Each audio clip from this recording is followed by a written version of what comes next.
all be together. But nobody mentioned how Uncle Frank had shown up 40 minutes late with bloodshot eyes, and Caroline trailing behind him with her head down, wearing sunglasses inside the house. I noticed my mom exchange a quick glance with my dad when they walked in, but she just smiled harder and offered them drinks. I remember heading to the garage to grab more folding chairs because my mom needed them for the kids' table, and that's when I heard it. Not just arguing, but this awful sound of something hitting the wall hard, followed by Caroline's voice, high and scared, begging Frank to stop. Through the gap between our SUV and my dad's truck, I could see them near the back corner where we kept the gardening tools. Frank had Caroline pressed against the wall, his hand wrapped around her throat, and she was trying to push him away, but he was twice her size. Her sunglasses had fallen off, and even from where I stood, frozen behind the cars, I could see the purple bruising around her left eye wasn't fresh, maybe a week old, already turning that sick yellow-green color around the edges. His other hand was raised, fist clenched, and Caroline was making these tiny gasping sounds, trying to breathe. My phone was in my pocket, but my whole body felt paralyzed, like those nightmares where you need to run, but your legs won't work. Frank was saying something about money, about Caroline's sister knowing too much, about how she needed to keep her mouth shut if she knew what was good for her. Then he hit her, not a slap but a real punch to her ribs that made her double over. And suddenly I was moving without thinking, grabbing the first thing I could reach, which was an old baseball bat we kept by the door. I started hitting the metal shelving unit hard over and over, making as much noise as possible while yelling that I needed help finding something, acting like I hadn't seen them. Frank jumped back from Caroline immediately, and she slumped against the wall trying to catch her breath, quickly pulling her hair forward to hide her face. Frank walked around the cars with this casual smile, asking if I needed help finding something, but his knuckles were red and Caroline was still in the corner, shaking, trying to make herself small. I kept babbling about needing the chairs, the extra chairs for dinner, my voice coming out too high and fast, and Frank just stood there watching me with these dead eyes while Caroline slowly picked up her sunglasses from the concrete floor. When she finally walked past us toward the door, she moved like every step hurt, one arm wrapped around her middle, and Frank followed right behind her, his hand on her lower back in what probably looked gentle to anyone else. But I could see how his fingers were digging in, controlling where she walked.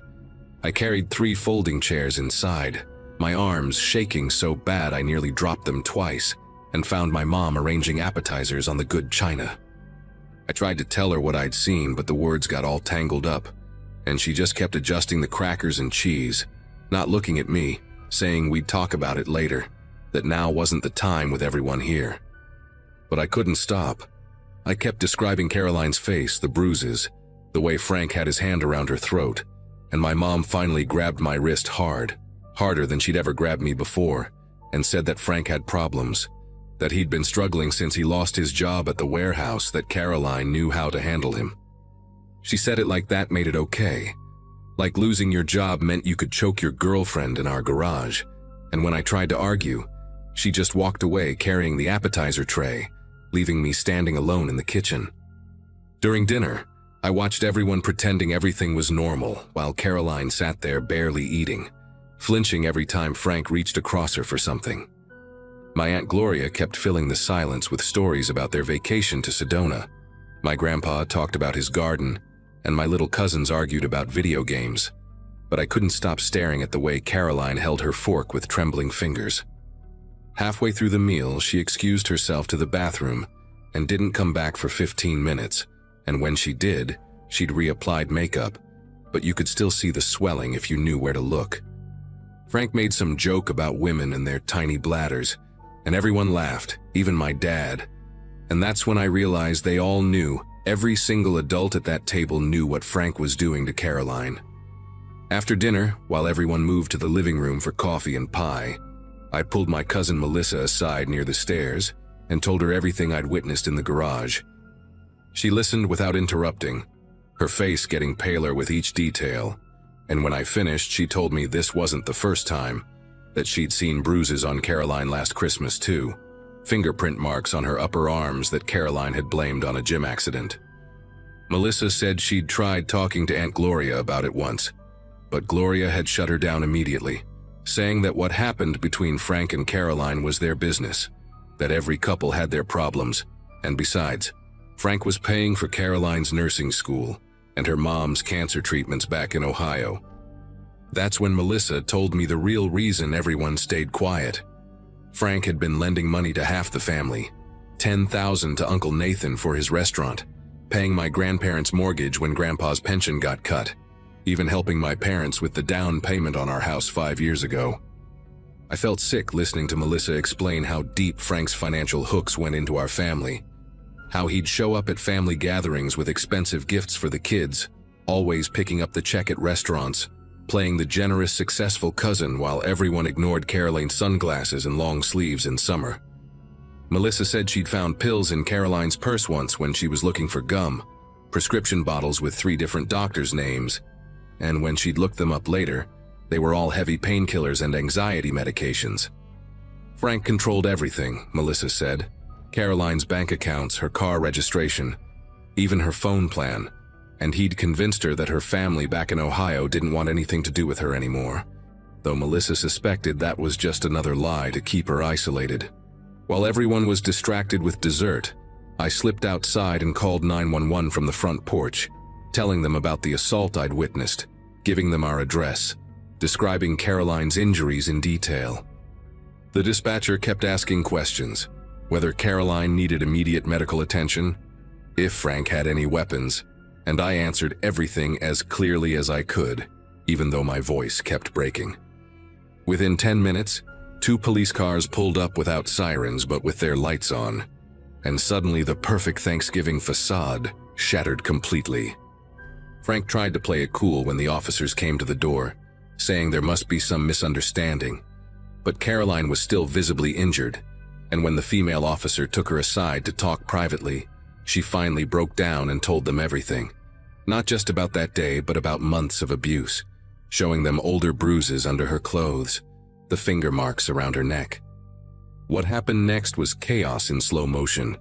Frank getting arrested right there in our driveway, while the neighbors watched from their windows, my mom crying and saying I'd ruined everything, my dad yelling at me about family loyalty, Uncle Nathan panicking about his restaurant loan, and my grandma just sitting on the couch staring at nothing, realizing her mortgage payments had been coming from a monster. But the worst part was when the police found cocaine in Frank's car during the search, nearly half a pound hidden in a compartment under the spare tire, along with scales and plastic bags, which explained where all his money really came from and why he was so paranoid about Caroline's sister, knowing too much.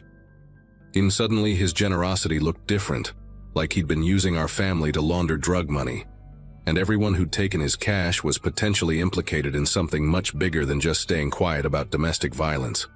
The investigation that followed tore our family apart in ways we're still dealing with 8 years later. Uncle Nathan had to sell his restaurant when the feds froze the accounts connected to Frank's money. My grandparents almost lost their house until my mom's brother from California stepped in, and my parents spent thousands on a lawyer to prove they didn't know the down payment money was dirty. Caroline testified against Frank in court, sitting up there brave as hell, with her real family from Ohio, who'd been searching for her for 2 years after Frank made her disappear, and it turned out he'd been intercepting their calls and letters all along. She told the jury about the beatings, the forced pills to keep her compliant, the threats against her family if she ever tried to leave, and Frank got 25 years not just for the drugs but for the domestic violence, kidnapping and fraud charges they piled on. My family doesn't do big holiday gatherings anymore. We split into smaller groups that carefully avoid each other, some still angry at me for calling the police that night, others grateful but too ashamed to say it out loud. Caroline sent me a message last year with a photo from her wedding, to a man who treats her right, standing there in a white dress with her sister as maid of honor, finally free and healing.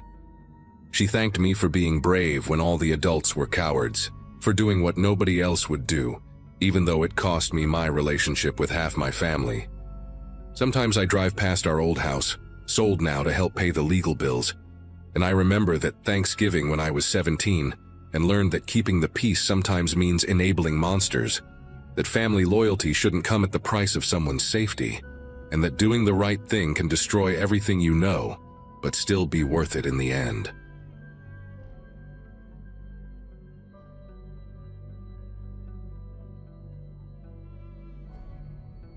My wife Amanda had been up since 5 that morning preparing the turkey, and by noon, our house in the Denver suburbs was packed with family. We'd bought the place right after our daughter turned 3, one of those quiet neighborhoods where people actually wave when they walk their dogs past your yard. Kevin, my younger brother, had driven in from Boulder with his kids, and they were already racing through the hallways with their cousins, while my mother-in-law arranged her famous green bean casserole on the kitchen counter. My dad kept sneaking pieces of cornbread when he thought nobody was watching, and Amanda's sister was mixing her 3rd mimosa while complaining about traffic on Interstate 25. It was exactly the kind of controlled chaos you expect on Thanksgiving, with the TV playing the parade in the background and conversations bouncing between football predictions and Black Friday plans. I remember checking my watch around 3:30, calculating when we'd need to start carving, feeling grateful for how normal everything seemed. That first knock came just after 4, while Amanda was transferring the turkey to the cutting board. 3 sharp raps, hard enough that our golden retriever Bailey immediately started going nuts, pawing at the door and whining. Through the side window, I could make out a figure in brown holding what looked like a medium-sized box, maybe the size of a microwave. My brother actually started walking toward the door, but I waved him off because we weren't expecting any deliveries, especially not on Thanksgiving. The knocking came again, louder this time, and a man's voice called out about needing a signature for an urgent package. Amanda caught my eye from the kitchen, shaking her head because she'd been tracking all her online orders and everything had already arrived. When I moved closer to peek through the peephole, I noticed the guy's uniform looked strange, like the color was slightly wrong for UPS and there were no visible logos or badges where they should have been. I called out through the door that we weren't expecting anything and he could leave it on the porch. His response made everyone in the living room go silent. He said he couldn't do that it required an adult signature, and then he added something that made 0 sense. He said he knew we were home because he could smell the turkey cooking. Kevin and I exchanged glances, and my dad actually stood up from his recliner, which took effort considering how much he'd already eaten. The man knocked again, this time using what sounded like the side of his fist, making the whole door frame rattle. Bailey was practically losing her mind now, growling in a way I'd never heard from her before.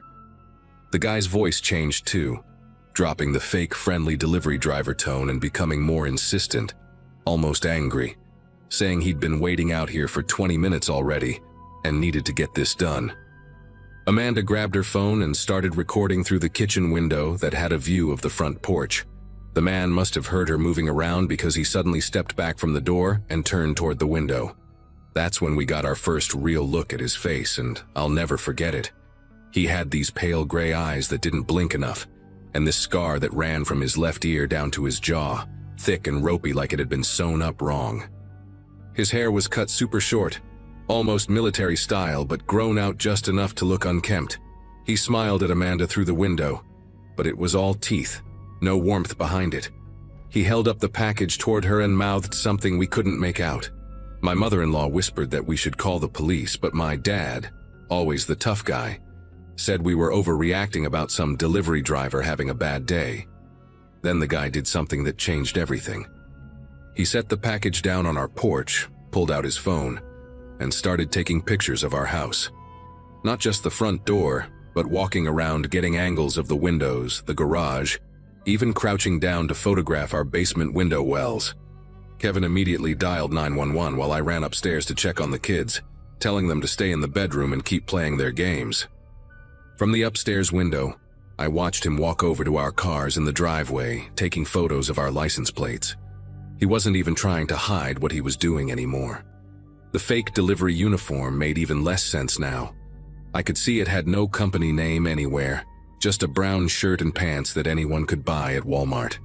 He kept looking back at the house, specifically at the windows, like he was counting them or memorizing their positions.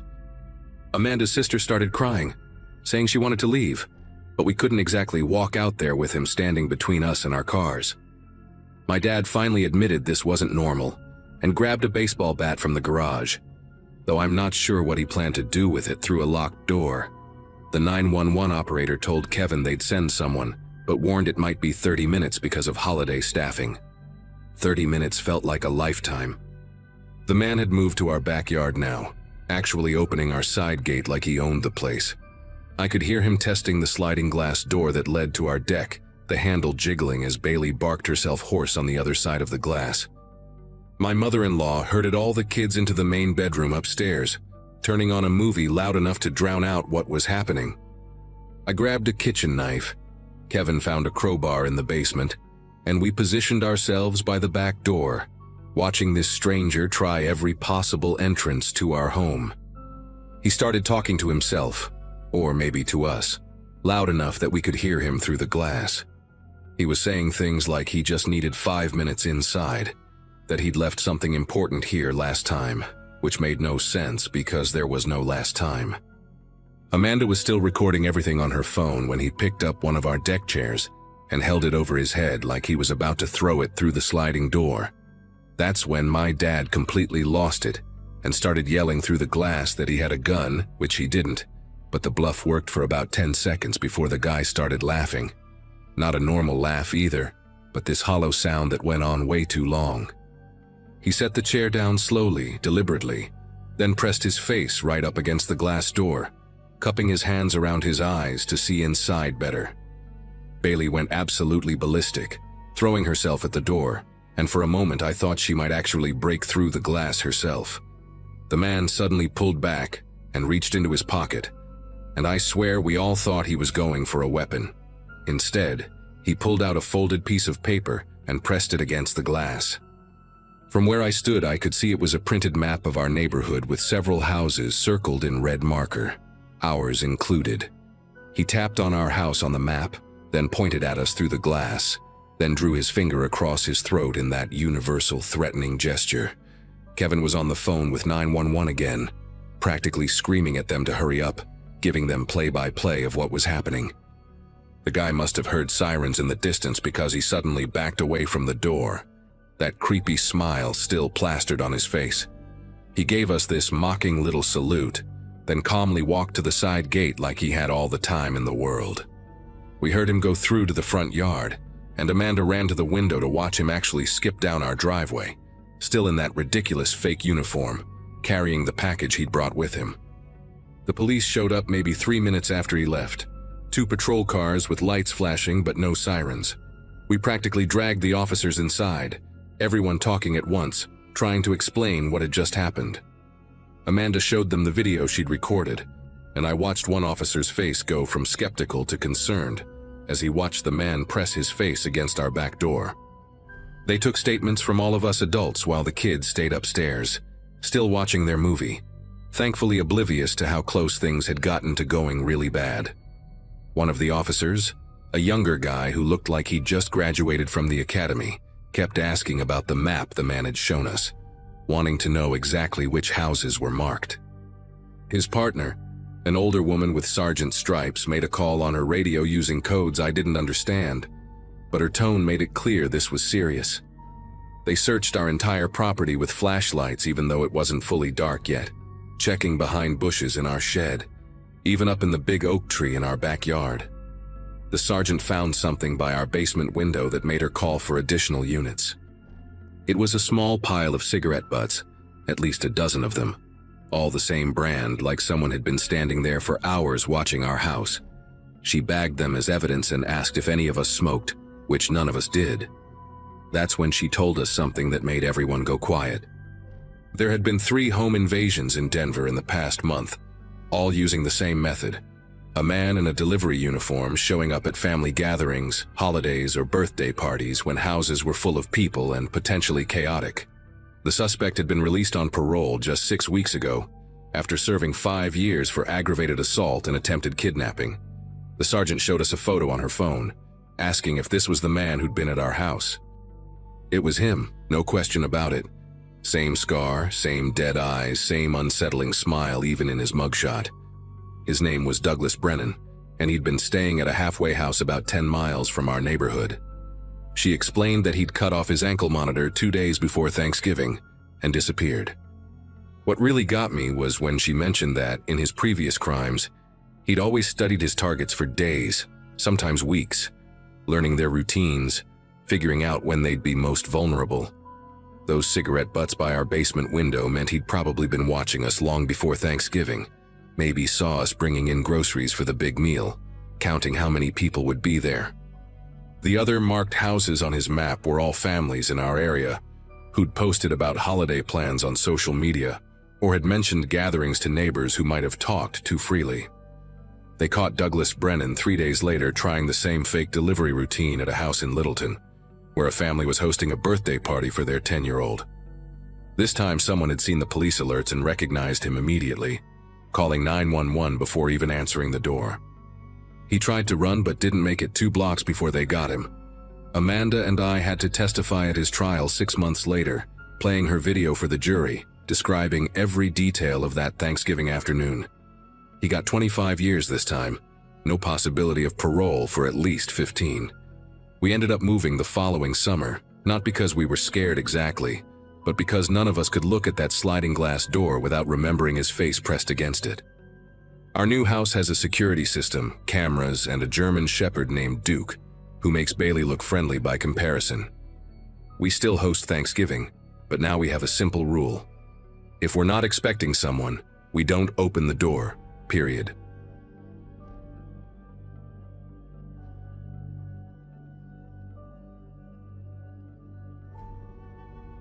Grace was fiddling with the radio again, trying to find something other than static as we drove through eastern Washington that Wednesday before Thanksgiving. 13 years old and already acting like she owned the car, while her brother Sam kept kicking the back of my seat every time he reached for his bag of chips on the floor.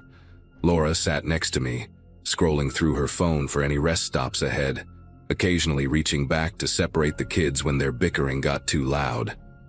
We'd been driving for about 4 hours since leaving Portland, making our annual trek to visit my sister up in Montana, and everyone was getting that restless feeling you get on long drives when the scenery starts blending together into endless stretches of brown fields and distant mountains.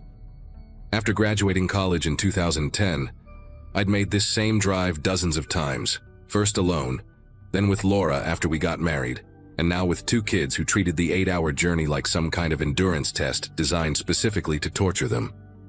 When the gas gauge hit a quarter tank, I started scanning for the next exit, finally spotting a faded chevron sign rising above the sparse trees maybe a mile ahead.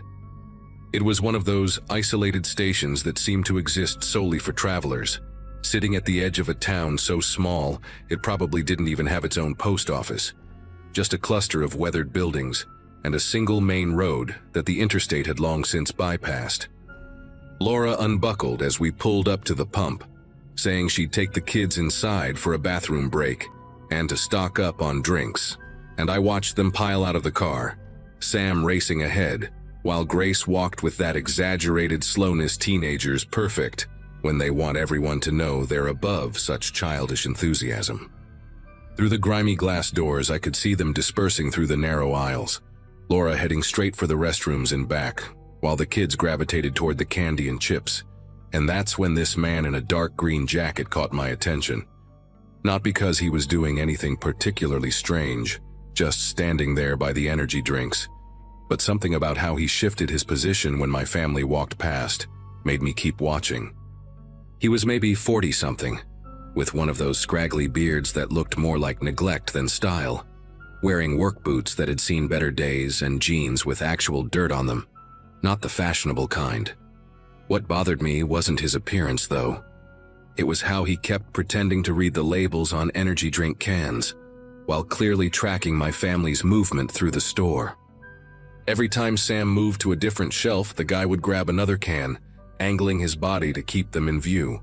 And when Grace wandered toward the ice cream freezer, he suddenly needed something from that exact direction. I finished pumping gas and headed inside, partly because I wanted a coffee for the road, but mostly because something about this guy's behavior was setting off every protective instinct I had.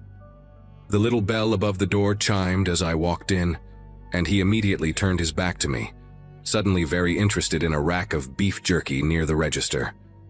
Inside, the fluorescent lights buzzed with that particular frequency that gives you a headache if you stay too long, and the whole place smelled like old coffee and those rotating hot dogs that nobody ever actually buys. Sam had his arms full of candy bars and was negotiating with Laura about how many he could actually get, while Grace stood near the beverages doing that thing where she pretended not to care what anyone thought while secretly checking her reflection in the glass door. The man in the green jacket had moved again, now examining the motor oil display even though he hadn't come in with car keys, and there were no other vehicles at the pumps besides ours. When Laura called the kids to head to the register, he abandoned the motor oil and drifted toward the coffee station where I was filling up a cup, close enough that I could smell the cigarette smoke clinging to his jacket and see the yellow tinge under his fingernails. I positioned myself between him and my family as we checked out, watching him in the convex security mirror mounted above the register while the teenage cashier slowly scanned each item like it was his first day on the job. The man grabbed a single pack of gum and got in line behind us, even though there was another register open, standing close enough that Sam actually stepped forward and pressed against Laura's leg. Kids have that instinct about people sometimes, that animal sense that tells them when something's wrong, and Sam kept glancing back at the guy while clutching his bag of candy like someone might snatch it away. We paid and headed for the door, and I made sure to hold it open extra long, forcing the man to either squeeze past us or wait, and he chose to wait, hanging back by the coffee station and pretending to need more sugar packets until we were outside. Back at the car, I helped buckle Sam in while Laura got Grace situated, and I kept glancing at the store windows, catching glimpses of green jacket moving around inside, never actually leaving even though he'd been in line to pay. Laura asked if everything was all right. She had that look she gets when she knows I'm worried but doesn't want to alarm the kids, and I told her yeah, just wanted to get back on the road before it got too dark. We pulled out of the station and merged back onto the interstate, and I felt myself relax a little as we picked up speed, telling myself I was being paranoid, that the guy was just some local weirdo who didn't see many travelers come through. About 20 minutes later, Sam said he had to pee already, which was typical Sam, but when I glanced in the rear view to tell him he'd have to wait, I saw it. A beat-up white pickup truck about 3 cars behind us, and even from that distance, I could make out the shape of a dark jacket behind the wheel. At first I tried to rationalize it. White pickups are everywhere in this part of the country, practically the official vehicle of rural Washington, but I started doing little tests, speeding up to 75, then dropping down to 60, changing lanes unnecessarily.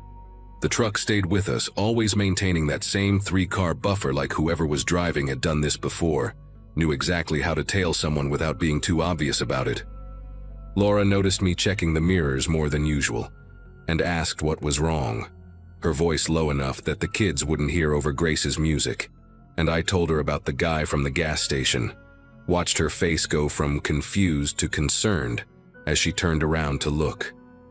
The truck had fallen back a little, maybe 4 cars now, but it was definitely still there, and when I took the next exit just to see what would happen, making a last-second swerve across the solid white line, the pickup followed, nearly clipping a Honda to make the same exit. The exit led to nothing, just a frontage road that ran parallel to the interstate for a few miles, before dead-ending at some abandoned grain silos. No town, no services, no reason for anyone to get off there unless they were following someone. I pulled into a gravel turnout and watched the truck slow down, then suddenly accelerate past us, the driver keeping his face turned away, but I could see enough to know it was him. Same green jacket, same scraggly beard. He drove about a quarter mile ahead and pulled over too, just sitting there on the shoulder with his engine running, waiting. Laura was gripping her phone asking if she should call 911, but what would we say? That some guy was creeping us out, that he'd taken the same exit we did. Technically, he hadn't done anything illegal yet, and we were still 2 hours from anywhere with a real police presence. I pulled back onto the frontage road and headed back toward the interstate on-ramp, and sure enough, in my rear view, I saw the truck's lights come on, saw it pull a U-turn to follow us back. Once we merged back onto the interstate, I pushed our Subaru up to 80, weaving through the light holiday traffic while Laura kept watch behind us, calling out the truck's position like some kind of navigator in a race neither of us wanted to be in. The kids had gone quiet. Grace's music turned off now, both of them sensing that something was seriously wrong even though we hadn't explicitly told them what was happening. Sam kept asking why we were going so fast, his voice small and worried, and Grace just stared out her window with her arms crossed, that teenage bravado completely gone. For about 10 miles, we managed to put some distance between us and the truck, but then traffic started bunching up ahead, brake lights spreading across all 3 lanes like a wave, and we had no choice but to slow down. Within minutes, the white pickup was back. Closer this time, maybe only 1 car between us, and I could see the driver clearly in my mirrors, see him leaning forward over his steering wheel like a predator locked onto prey. That's when he started getting aggressive, really aggressive, swerving into the lane next to us and pulling alongside our car, matching our speed exactly so he could stare through the passenger window at Laura and the kids. Grace screamed, actually screamed, and grabbed Sam, pulling him down below the window line while Laura fumbled with her phone, trying to film him while also shielding herself. The guy's face was different now, not trying to hide anything anymore, his mouth moving like he was yelling something we couldn't hear through the glass and highway noise, his free hand making gestures I didn't want to interpret. I slammed on the brakes, dropping back suddenly, and he shot ahead, but immediately slowed down too, boxing us in behind a semi-truck, not letting me change lanes, playing this sick game of automotive chess at 70 miles per hour. Every time I tried to get around him, he'd swerve to block me, and when I'd fall back, he'd slow down too, keeping us trapped. And I realized with absolute clarity that this wasn't random. This guy had picked us, specifically us, back at that gas station, had seen a family traveling alone on a holiday and decided we were exactly what he was looking for.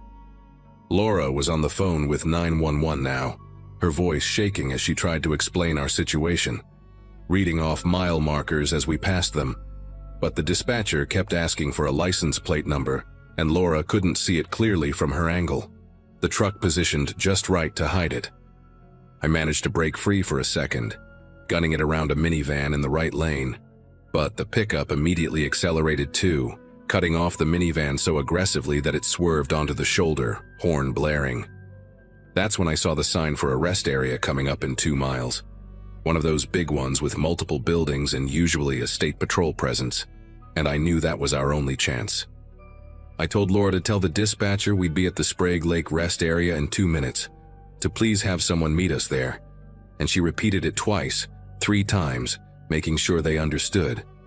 The guy must have seen the sign too, because suddenly he rammed us, actually rammed the back corner of our car, not hard enough to spin us out, but enough to make the whole vehicle lurch sideways, enough to make Sam start crying and Grace scream again. The next 2 miles felt like 20, him hitting us twice more, each impact sending my heart into my throat as I fought to keep control of the car, the kids sobbing in the back seat while Laura kept the dispatcher on the line, describing everything that was happening in real time. When the rest area exit finally appeared, I didn't signal, didn't slow down until the last possible second, then yanked the wheel hard to the right, tires screaming as we barely made the off-ramp. The pickup tried to follow but was going too fast, shooting past the exit, and I saw his brake lights flare as he locked up his wheels, skidding along the shoulder. We flew into the rest area parking lot, and I headed straight for the most crowded section, pulling right up to the main building where dozens of people were milling around. Families stretching their legs, truck drivers checking their phones, witnesses everywhere. I threw the car in park and told everyone to stay inside, doors locked, while I got out and stood where I could see the entrance, waiting to see if that white truck would appear, my whole body shaking with adrenaline and rage and fear all mixed together. 5 minutes passed, then 10, and no white pickup, but 2 state patrol cars came screaming into the rest area, lights flashing, pulling up on either side of our car like they were creating a protective barrier. One of the troopers, a woman with short gray hair and the kind of calm demeanor that made you feel instantly safer, took Laura's statement while her partner, a younger guy built like a linebacker, walked around our Subaru taking pictures of the damage, 3 distinct dents in the rear bumper and quarter panel where he'd hit us.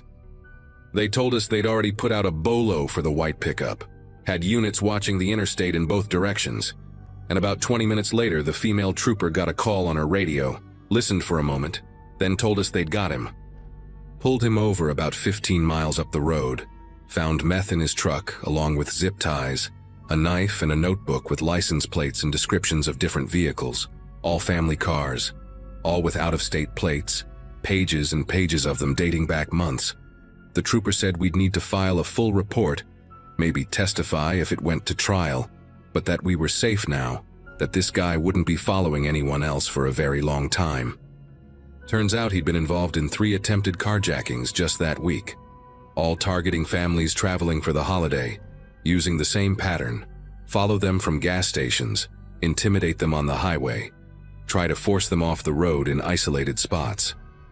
We were lucky we'd made it to the rest area. Lucky the dispatcher had taken Laura seriously. Lucky in ways that still make me sick to think about when I imagine what could have happened if we'd broken down, or if he'd succeeded in forcing us off the road somewhere remote. We spent another hour at the rest area, giving statements, calming the kids down, calling my sister to explain why we'd be late, then finally got back on the road with a state patrol escort for the first 50 miles, the trooper following us until we crossed into Idaho. The rest of the drive to Montana was quiet, nobody wanting music, nobody asking for snacks, just 4 people processing what had happened, grateful to be together, grateful to be safe, grateful that sometimes the monsters who pick you don't get to keep you.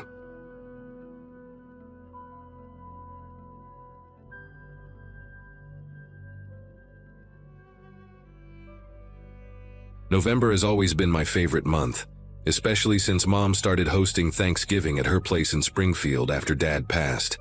Picture this: me, 31, and finally getting my life together after that rough patch with my ex, standing in Mom's kitchen peeling sweet potatoes while she fusses over her famous cornbread stuffing. My brother Jason was supposed to arrive around noon with his wife Katie and their twin boys, and my sister Olivia had texted saying she'd be there by 2, right after picking up the pies from that bakery on Harrison Street. Mom kept checking her phone every few minutes, worried about the traffic since everyone was driving in for the holiday, and I remember telling her to relax, that everyone would get there when they got there. Around 1:30, just as I was sliding the turkey back into the oven for its final hour, Mom's phone buzzed with a text. She was elbow deep in green bean casserole prep, so she asked me to check it for her, thinking it was probably Jason saying they were running late because the twins needed another bathroom stop.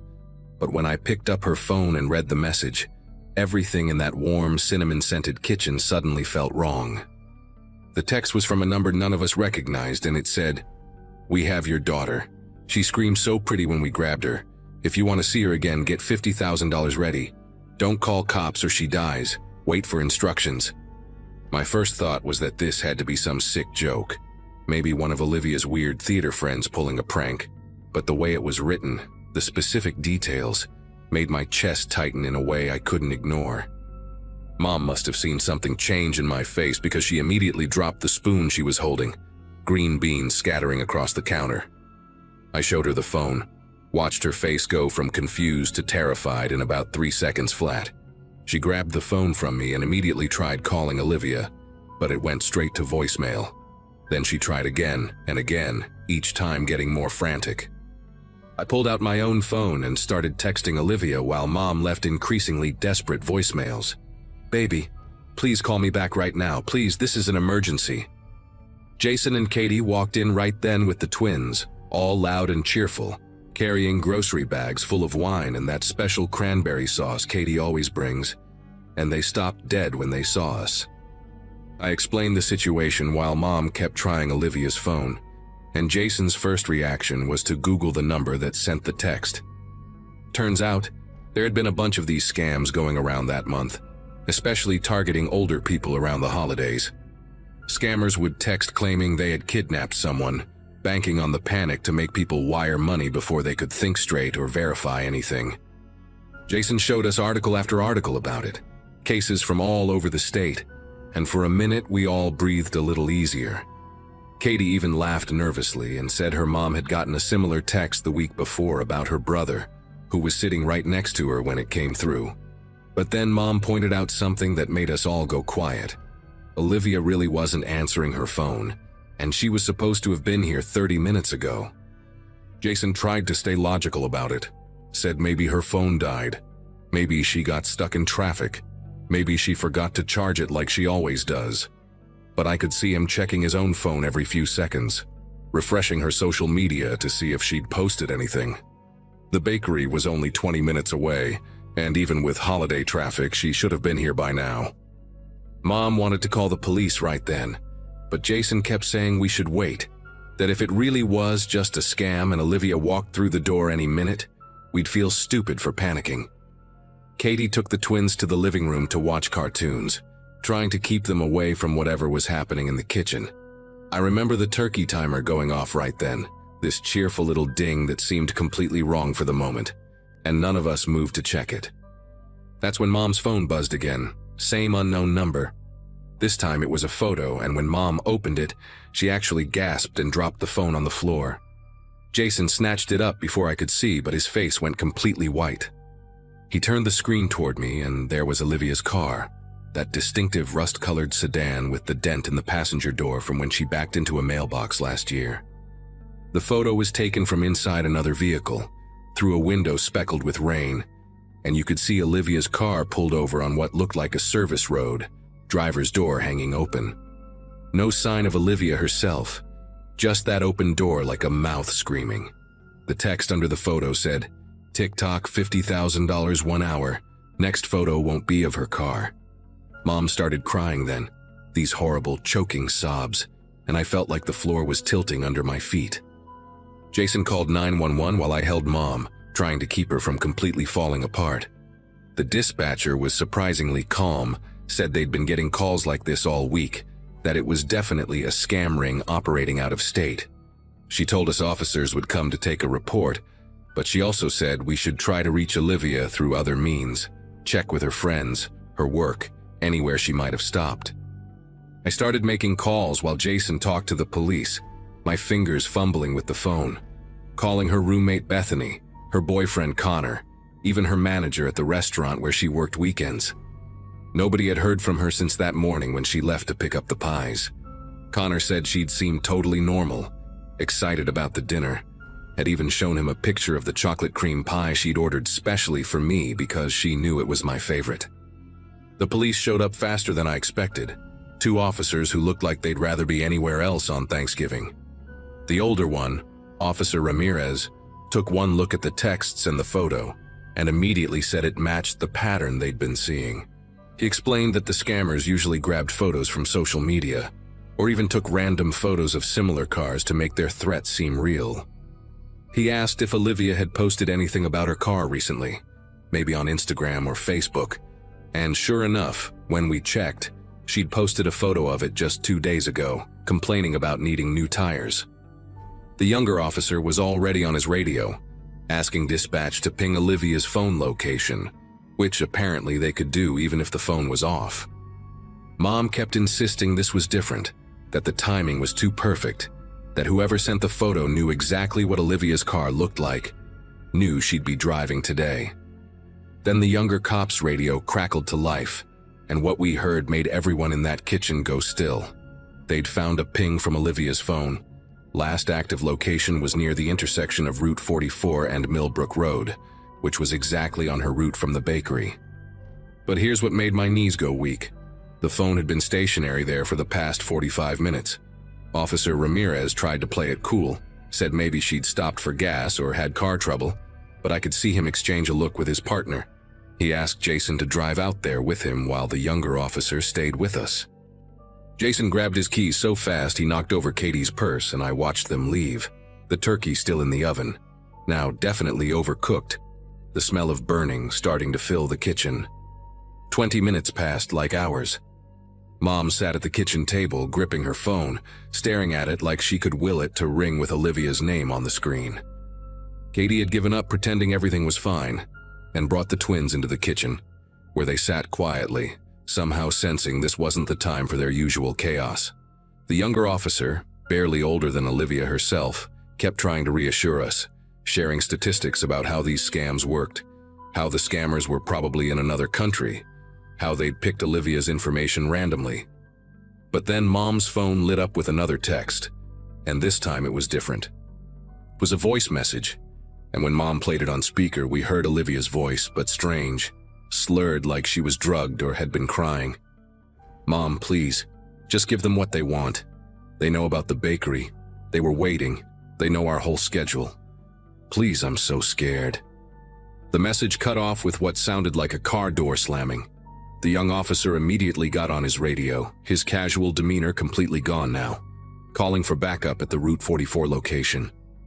Mom was already pulling up her banking app, ready to transfer whatever money she had. But the officer stopped her, said we needed to wait for Officer Ramirez to report back first. That's when my phone rang, Jason's name on the screen, and when I answered, his voice was shaking in a way I'd never heard before. They'd found Olivia's car exactly where the phone had pinged, abandoned on a pull-off near the woods. Her purse was still on the passenger seat, the bakery box with our pies sitting in the back, one of them smashed like there'd been a struggle. But the worst part, the part that made me grab the counter to keep from falling, was what they found on the driver's seat. A printed photo of our whole family from last Thanksgiving, the one Mom had posted on Facebook, with Olivia's face circled in red marker. Jason said they were treating it as a real kidnapping now, that state police were on the way, that they were going to trace the calls and do everything possible. The younger officer was already helping Mom set up the money transfer, saying they'd track it, use it to find whoever had Olivia. But something kept nagging at me, this detail I couldn't quite place. Then it hit me. In the voice message, Olivia had said, "They know our whole schedule, but I'd never told anyone except family what time she was picking up the pies." I mentioned this to the officer, and his face changed. He asked if we had any family members who might have gambling debts, drug problems, anyone who might have given information to the wrong people. That's when Katie, who'd been silent this whole time, spoke up. She said Connor, Olivia's boyfriend, had been acting strange lately, that Olivia had mentioned he'd been asking a lot of questions about our family, about Mom's retirement savings, about the house. She said Olivia was planning to break up with him after Thanksgiving. The police moved fast after that. Within minutes, they had Connor's phone number, his address, his plate number, everything. The young officer stepped outside to coordinate with dispatch, and through the window I could see him gesturing urgently. Mom had gone quiet, this awful kind of quiet where I knew she was replaying every interaction with Connor, every time she'd welcomed him into her home. Then Jason called again. They'd pulled security footage from the gas station near where Olivia's car was found. The timestamp showed her stopping there at 1:47 p.m., and she wasn't alone.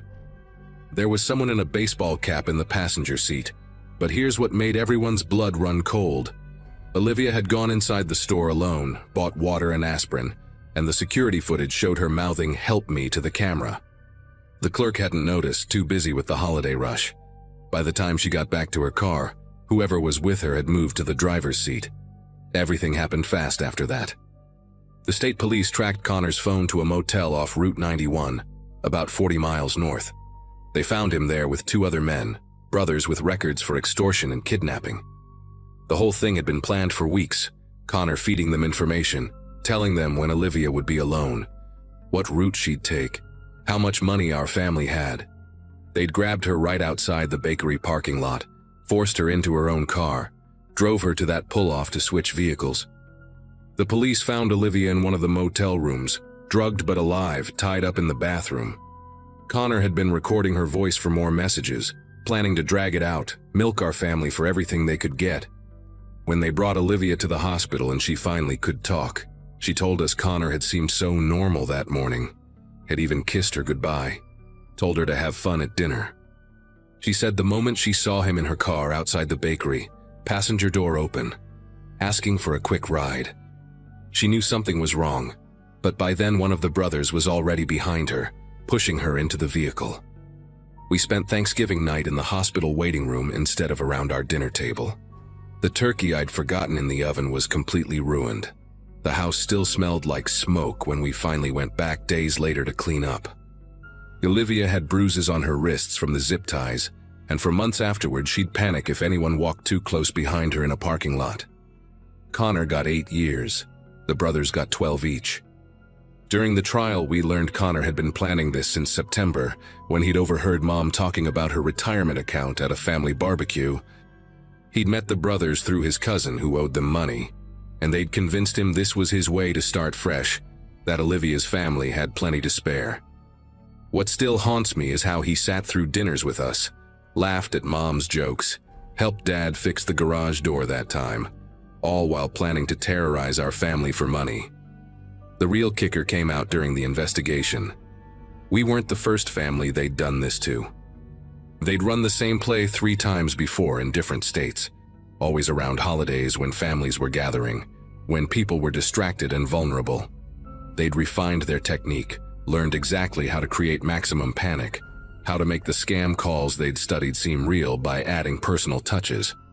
The only reason they got caught this time was because Connor got greedy, wanted a bigger cut, and stayed too long at the motel arguing about the split. If they'd left right after grabbing Olivia, they probably would have gotten away with it. Now, every Thanksgiving when we gather at Mom's house, we triple-check the locks, we share our locations on our phones, and we never joke about being late. Olivia still comes, brings her new husband and their baby girl now, but she always parks where she can see her car from the window, and none of us post anything on social media until after we're home. That perfectly staged family photo stays private now, because we learned the hard way that sometimes the real danger comes from the people who already know exactly where to find you.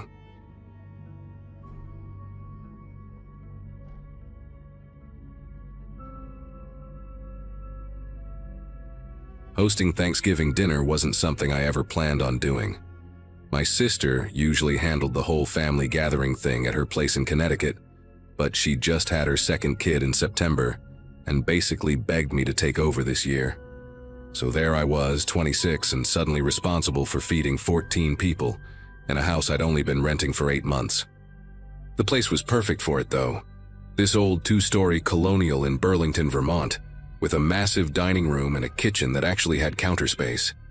I'd spent the entire week before scrubbing floors and arguing with my landlord about whether the oven was supposed to make that grinding noise when it preheated. My boyfriend Troy helped me move furniture around and set up the folding tables we'd borrowed from his parents. We made it work. The house looked warm and lived in for the first time since I'd moved up here for the teaching job at the middle school.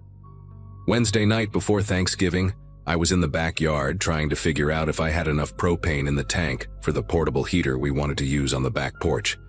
It was cold as hell, maybe 20 degrees, and there was this crusty layer of snow from a storm the previous weekend that hadn't fully melted. The sun was already going down around 4:30 because Vermont in November is basically nighttime all day long. I was crouched down by the heater, trying to read the gauge in the dim light from the porch, when I noticed these prints in the snow leading from the back fence line straight up to the basement windows. They weren't animal tracks. They were boot prints, pretty large ones, and they came right up to the 2 small windows that looked into our unfinished basement. The prints stopped there, directly in front of the glass like someone had stood there for a while. Then they continued along the foundation of the house toward the side yard where our trash bins were kept. My first thought was that maybe it was Troy, that he'd come around back to check something while I was inside earlier. But Troy wore size 11 sneakers, and these prints were bigger, more like a size 13 or 14 work boot, with a really distinct tread pattern. I could see the deep ridges even in the half-frozen snow.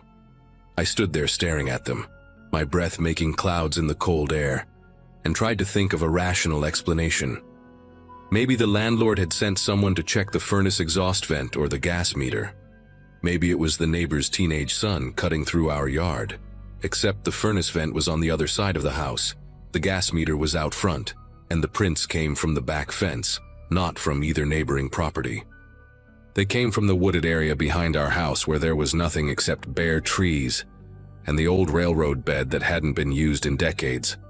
I took a picture with my phone, mostly so I could show Troy and confirm I wasn't being paranoid, then went back inside. The house was warm and smelled like the pumpkin pie I'd baked earlier for practice. I showed Troy the picture when he came over that evening with the beer his dad had requested for dinner. He looked at it, zoomed in on the boot prints, and got this expression I'd never really seen on him before. Troy was usually pretty easygoing, the kind of guy who laughed off most things, but he wasn't laughing now. He asked if I'd checked the basement windows from inside, and I told him I hadn't because, honestly, it hadn't occurred to me. Our basement was just concrete and spider webs and the water heater. I never went down there unless I absolutely had to.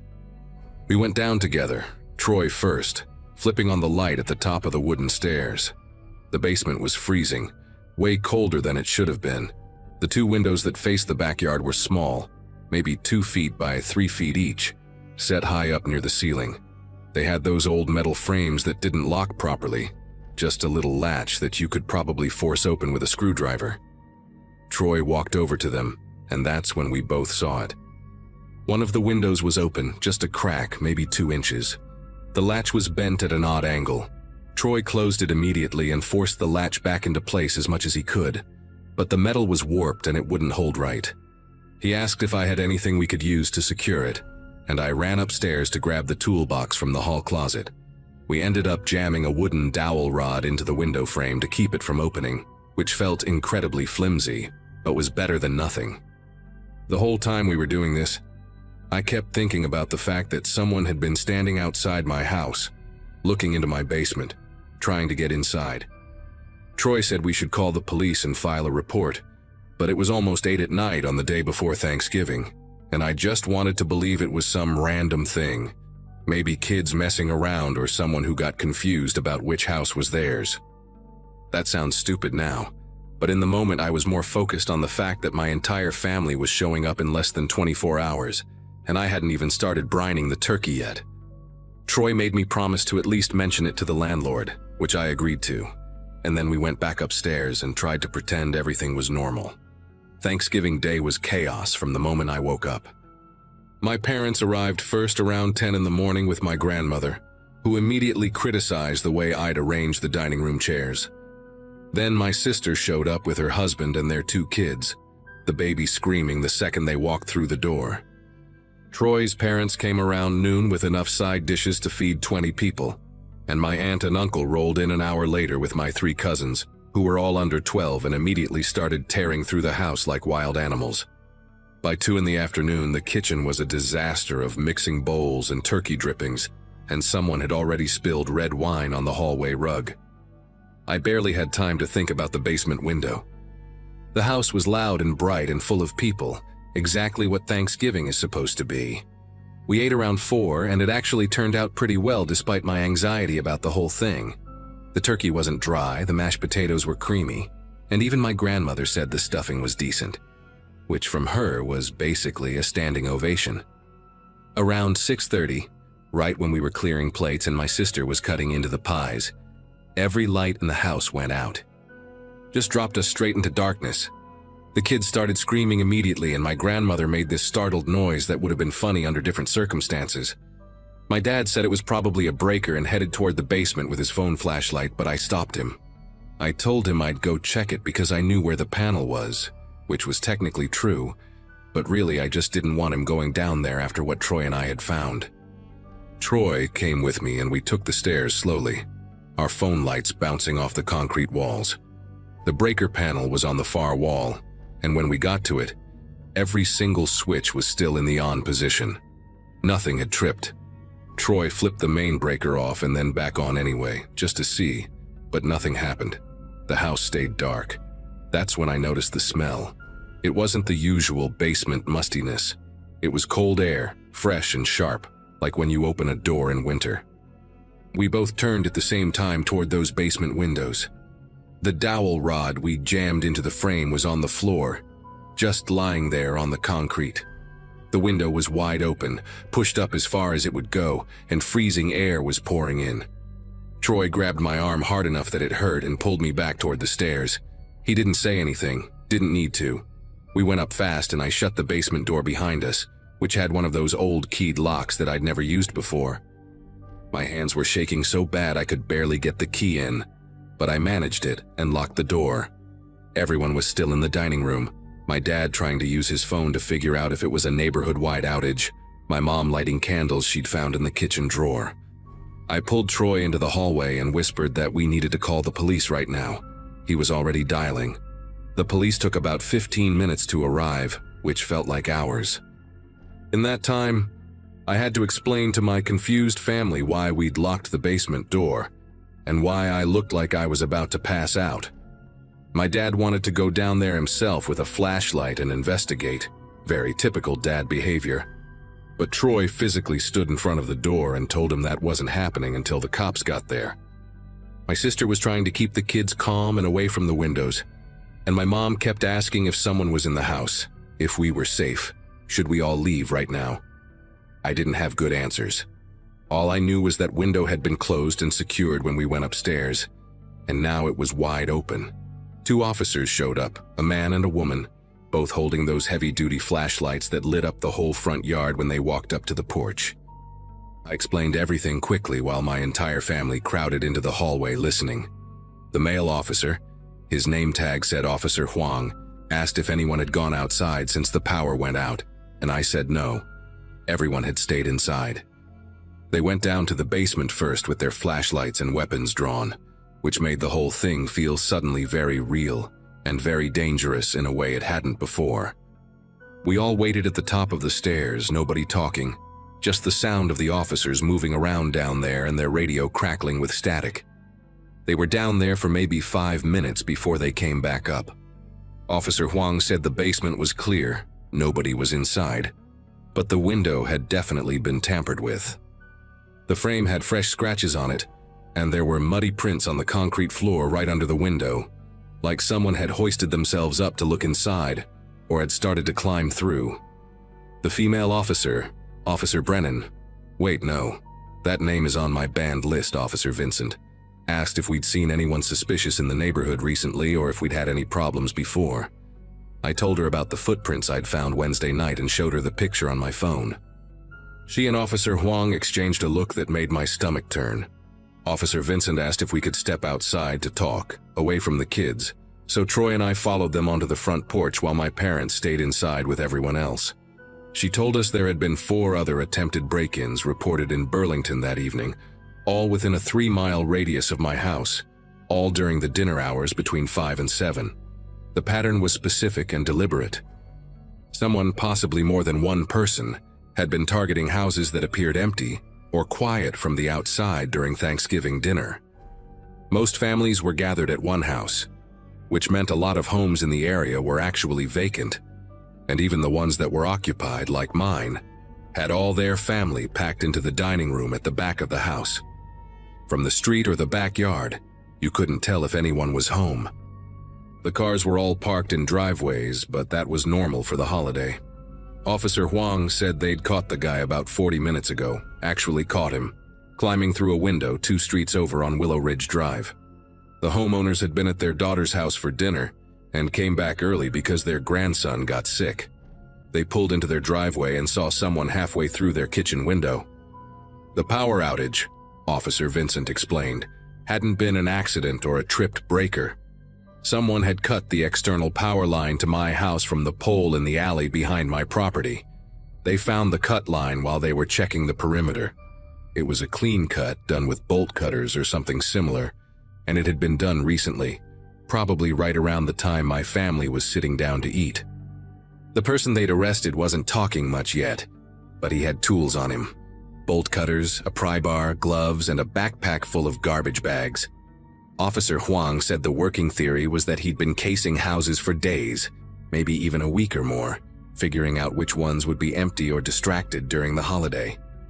My house probably looked like a target because it was on a corner lot with a big backyard that backed up to those woods, easy to approach without being seen from the street. But then we'd had 14 people show up and the house was blazing with lights and noise, so he'd waited. He'd cut the power hoping we'd all panic and leave, or that it would create enough confusion for him to slip in through the basement while everyone was distracted upstairs. I felt sick hearing all of this. The idea that someone had been watching my house, that they'd been out there in the dark while we were eating turkey and laughing at my uncle's bad jokes, that they'd cut my power and tried to get inside while my nieces and nephews were running around upstairs. Officer Vincent must have seen the look on my face because she put her hand on my shoulder and told me the important thing was that everyone was safe and the person responsible was in custody. They'd have someone come out in the morning to fix the power line, and they were going to increase patrols in the neighborhood for the next few weeks. She also strongly recommended I get proper locks installed on those basement windows and maybe consider a security system. Troy said he'd take care of the locks himself this weekend, and he did. We spent Saturday at the hardware store buying window locks, motion sensor lights for the backyard, and a deadbolt for the basement door. My landlord wasn't thrilled about us installing everything without permission, but when I explained what happened, he backed off pretty quickly.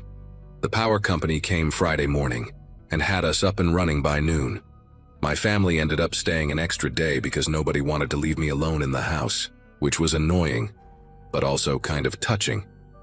My sister kept checking all the locks every hour, and my dad insisted on walking the entire perimeter of the property with Troy before they finally left on Saturday afternoon.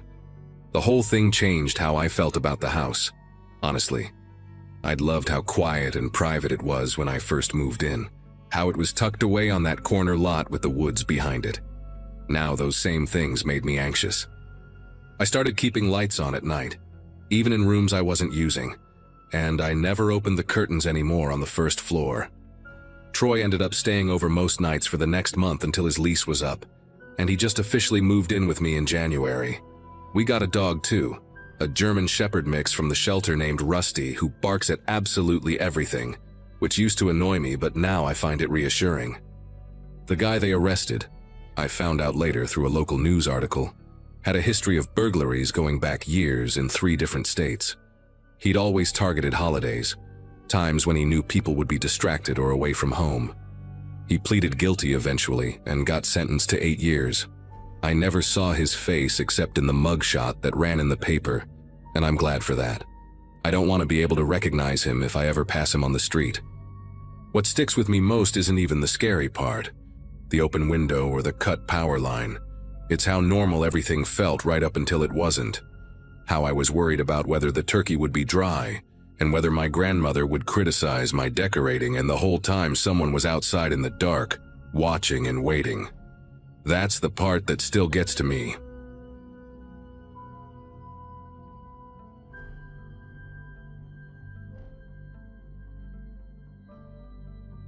Thanksgiving dinner was already running 2 hours late by the time we finally sat down to eat. My mom's ancient oven had decided to quit halfway through cooking the turkey, and we'd spent most of the afternoon in full panic mode, trying to finish everything on the stovetop and in her little countertop convection thing that she'd bought off some infomercial. But nobody really cared about the delay. My brother Colin had flown in from Texas with his wife Jenna and their twin boys, and my sister Vanessa drove up from Maryland with her husband Brett. I'd brought my girlfriend Amy, who was meeting most of my family for the first time and handling the chaos better than I'd expected. We were all crammed into Mom's house in rural Pennsylvania, the same place where we'd grown up, surrounded by woods and sitting on about 3 acres of land with the nearest neighbor a quarter mile away. Dad built the place back in the 80s, and after he passed in 2015, Mom refused to move despite how isolated it was. She loved the quiet, loved the privacy, but I'd always worried about her being out here alone. By the time we actually started eating, it was past 8 o'clock and pitch black outside. The twins were practically falling asleep in their mashed potatoes, and the rest of us were making up for lost time, passing dishes and piling our plates high with everything Mom had managed to salvage. Colin and Brett were arguing about football. Vanessa was telling some story about her nightmare commute up from Maryland, and Amy kept catching my eye from across the table with this amused smile, like she couldn't believe this was my family. The windows reflected our faces back at us, dark mirrors against the November night, and I could hear the wind picking up outside, rattling the old wooden siding. Someone made a joke about how we'd all need to be rolled out to our cars, and Mom was laughing, her face flushed from the wine and the heat of the kitchen. Everything felt right, you know, like we'd finally got the whole family back together after years of everyone being scattered. Then I noticed the kitchen trash can overflowing in the corner, stuffed with turkey packaging and potato peels and wadded paper towels. and I pushed back from the table to take it out before Mom could protest that I was a guest. The cold hit me the second I stepped outside. I mean, really hit me.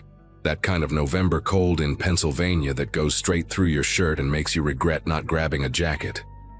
The motion sensor light on the back porch flickered on, casting this harsh white glow across the yard and making the tree line look even darker by contrast. I hauled the trash bag toward the bins we kept on the side of the house, my breath coming out in clouds, and that's when I saw them.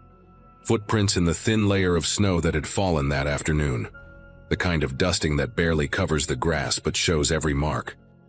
They came from the woods, crossed the yard in a deliberate line, and curved around toward the back of the house. Big prints, way bigger than mine, with a tread pattern I didn't recognize. Work boots, maybe, or hiking boots. Fresh too, because the edges were still sharp and clean, not melted or filled in. I stood there holding the trash bag, staring at those prints, and my brain tried to come up with some reasonable explanation. Maybe a neighbor cutting through the property, maybe someone lost in the woods. But we didn't have the kind of neighbors who just wandered onto the property, and nobody in their right mind would be hiking through the woods in the dark on Thanksgiving night. I followed the prints with my eyes, tracing their path around the side of the house.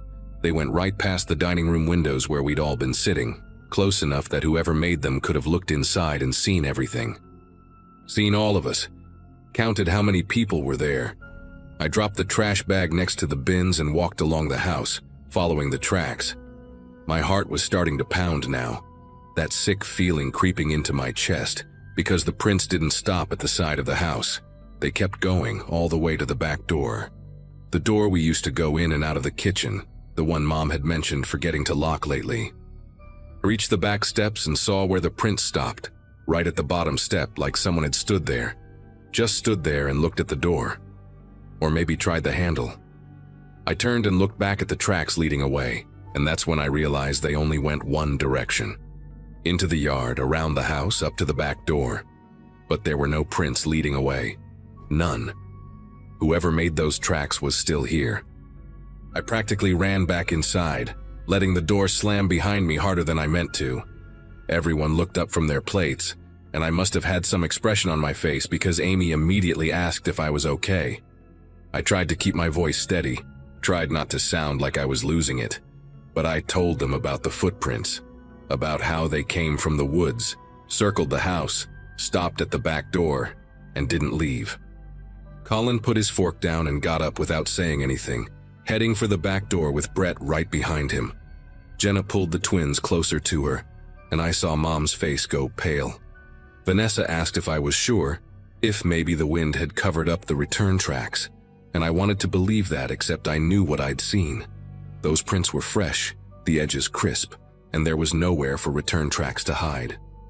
Colin came back in after maybe 2 minutes, and his jaw was tight in that way it used to get when we were kids, and he was trying not to scare me. He confirmed everything.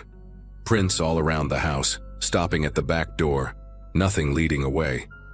Brett checked the front door and all the ground floor windows while Colin was outside, making sure everything was locked. We all stood there in the kitchen for a moment, nobody quite knowing what to do, and then Colin said we should call the police. Mom was already reaching for her phone when we heard it. A soft sound, barely audible under the noise we were all making, but distinct. A creak. The old hardwood floors in the hallway that connects the kitchen to the bedrooms, the ones that groan no matter how carefully you walk on them. We all went completely silent, and I mean the kind of silence where you can hear your own pulse in your ears.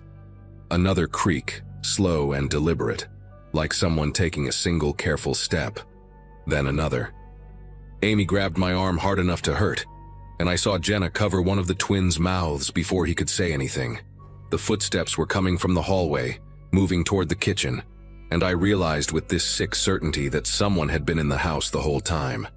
While we were eating, while we were laughing and passing dishes and completely distracted, someone had walked through that back door and made their way down the hall. They'd been listening to us, waiting. Colin moved first, grabbing a knife from the block on the counter, and Brett picked up the heavy cast iron skillet Mom had used for the green beans. I grabbed my phone and started dialing 911, my fingers shaking so bad I almost dropped it.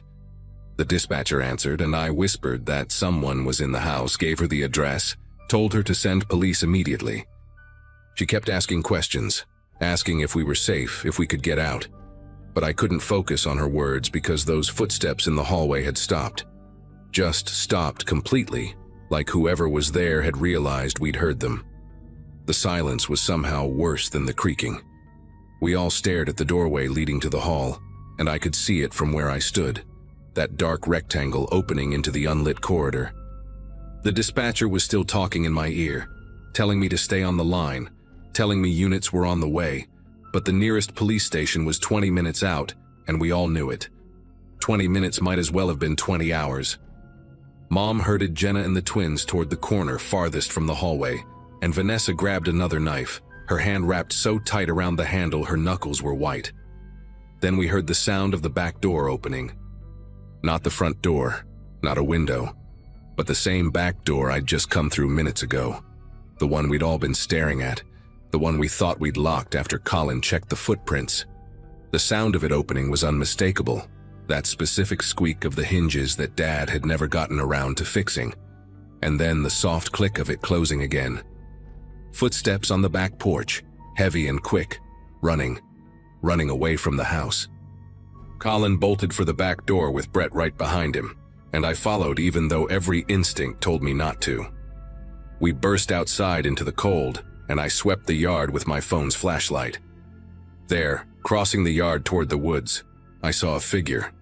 Tall, dressed in dark clothes, moving fast but not quite running anymore, like they didn't need to rush, like they'd accomplished what they came for. The figure reached the tree line and turned back for just a second, and even though I couldn't make out a face in the darkness, I felt them looking at us. Then they disappeared into the woods, and the forest swallowed them completely. Colin started to go after them, but Brett grabbed his arm and pulled him back, said it was too dangerous, too dark. We didn't know if they were armed. We stood there on the back porch, breathing hard, staring at the spot where the figure had vanished. My phone was still connected to 911, and the dispatcher was asking what was happening, her voice sharp with urgency. I told her the person had left, had run into the woods, and she said to get everyone inside and lock the doors until police arrived. We went back in, and Colin immediately started checking every room in the house, turning on every light, looking in closets and under beds like we were kids afraid of monsters again. Except this monster had been real, had walked through our house while we sat 15 feet away eating turkey. Brett found it first, in the hallway outside the bedrooms. Muddy boot prints on the hardwood floor, the same tread pattern from outside, leading from the back door down the hall and stopping right outside the kitchen doorway. Right where we'd heard those footsteps stop.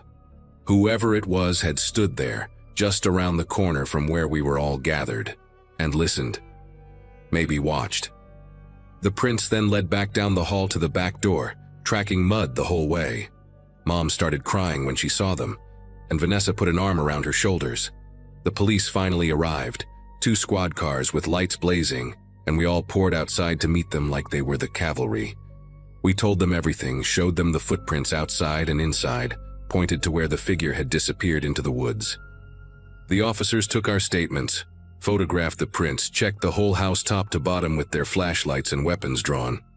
One of them, an older cop with gray in his beard, told us this wasn't the first incident like this in the area. There'd been 3 other break-ins over the past month, all rural properties, all during times when families were gathered for dinner or events. Someone was watching these houses, learning routines, waiting for the perfect moment when everyone was distracted. He said they'd been lucky though, because in the other cases, the intruder had taken things, jewelry, cash, electronics, sometimes just weird stuff, personal items that had no resale value but meant something to the families.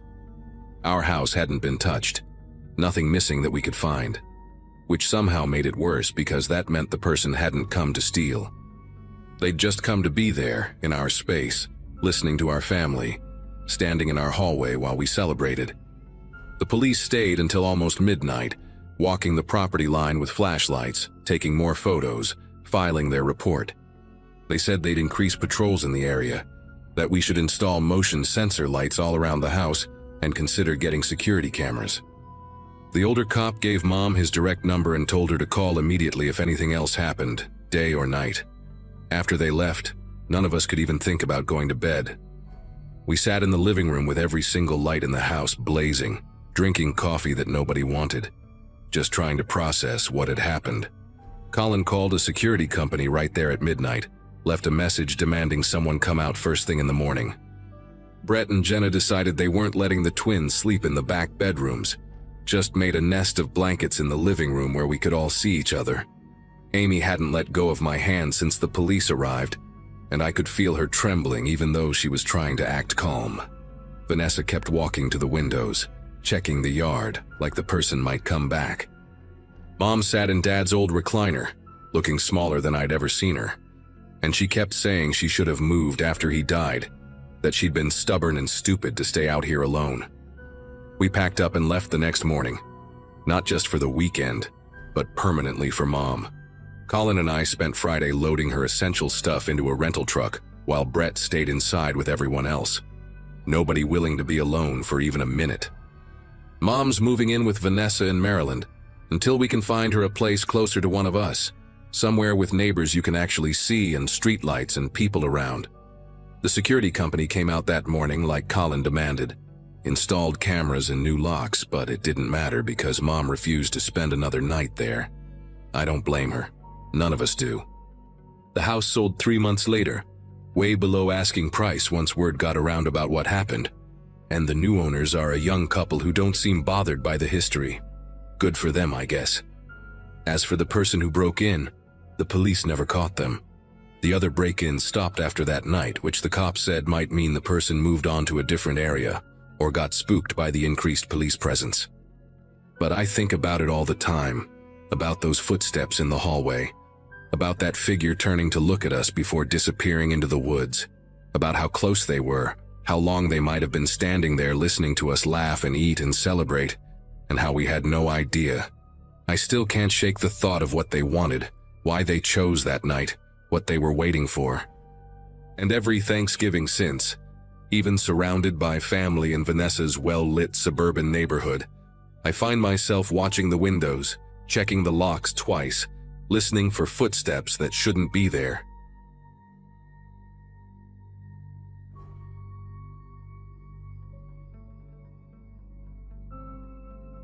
The first Thanksgiving in my own place had felt like some sort of milestone, so the day started earlier than usual, with me buzzing around the kitchen trying to prove I could host without burning anything.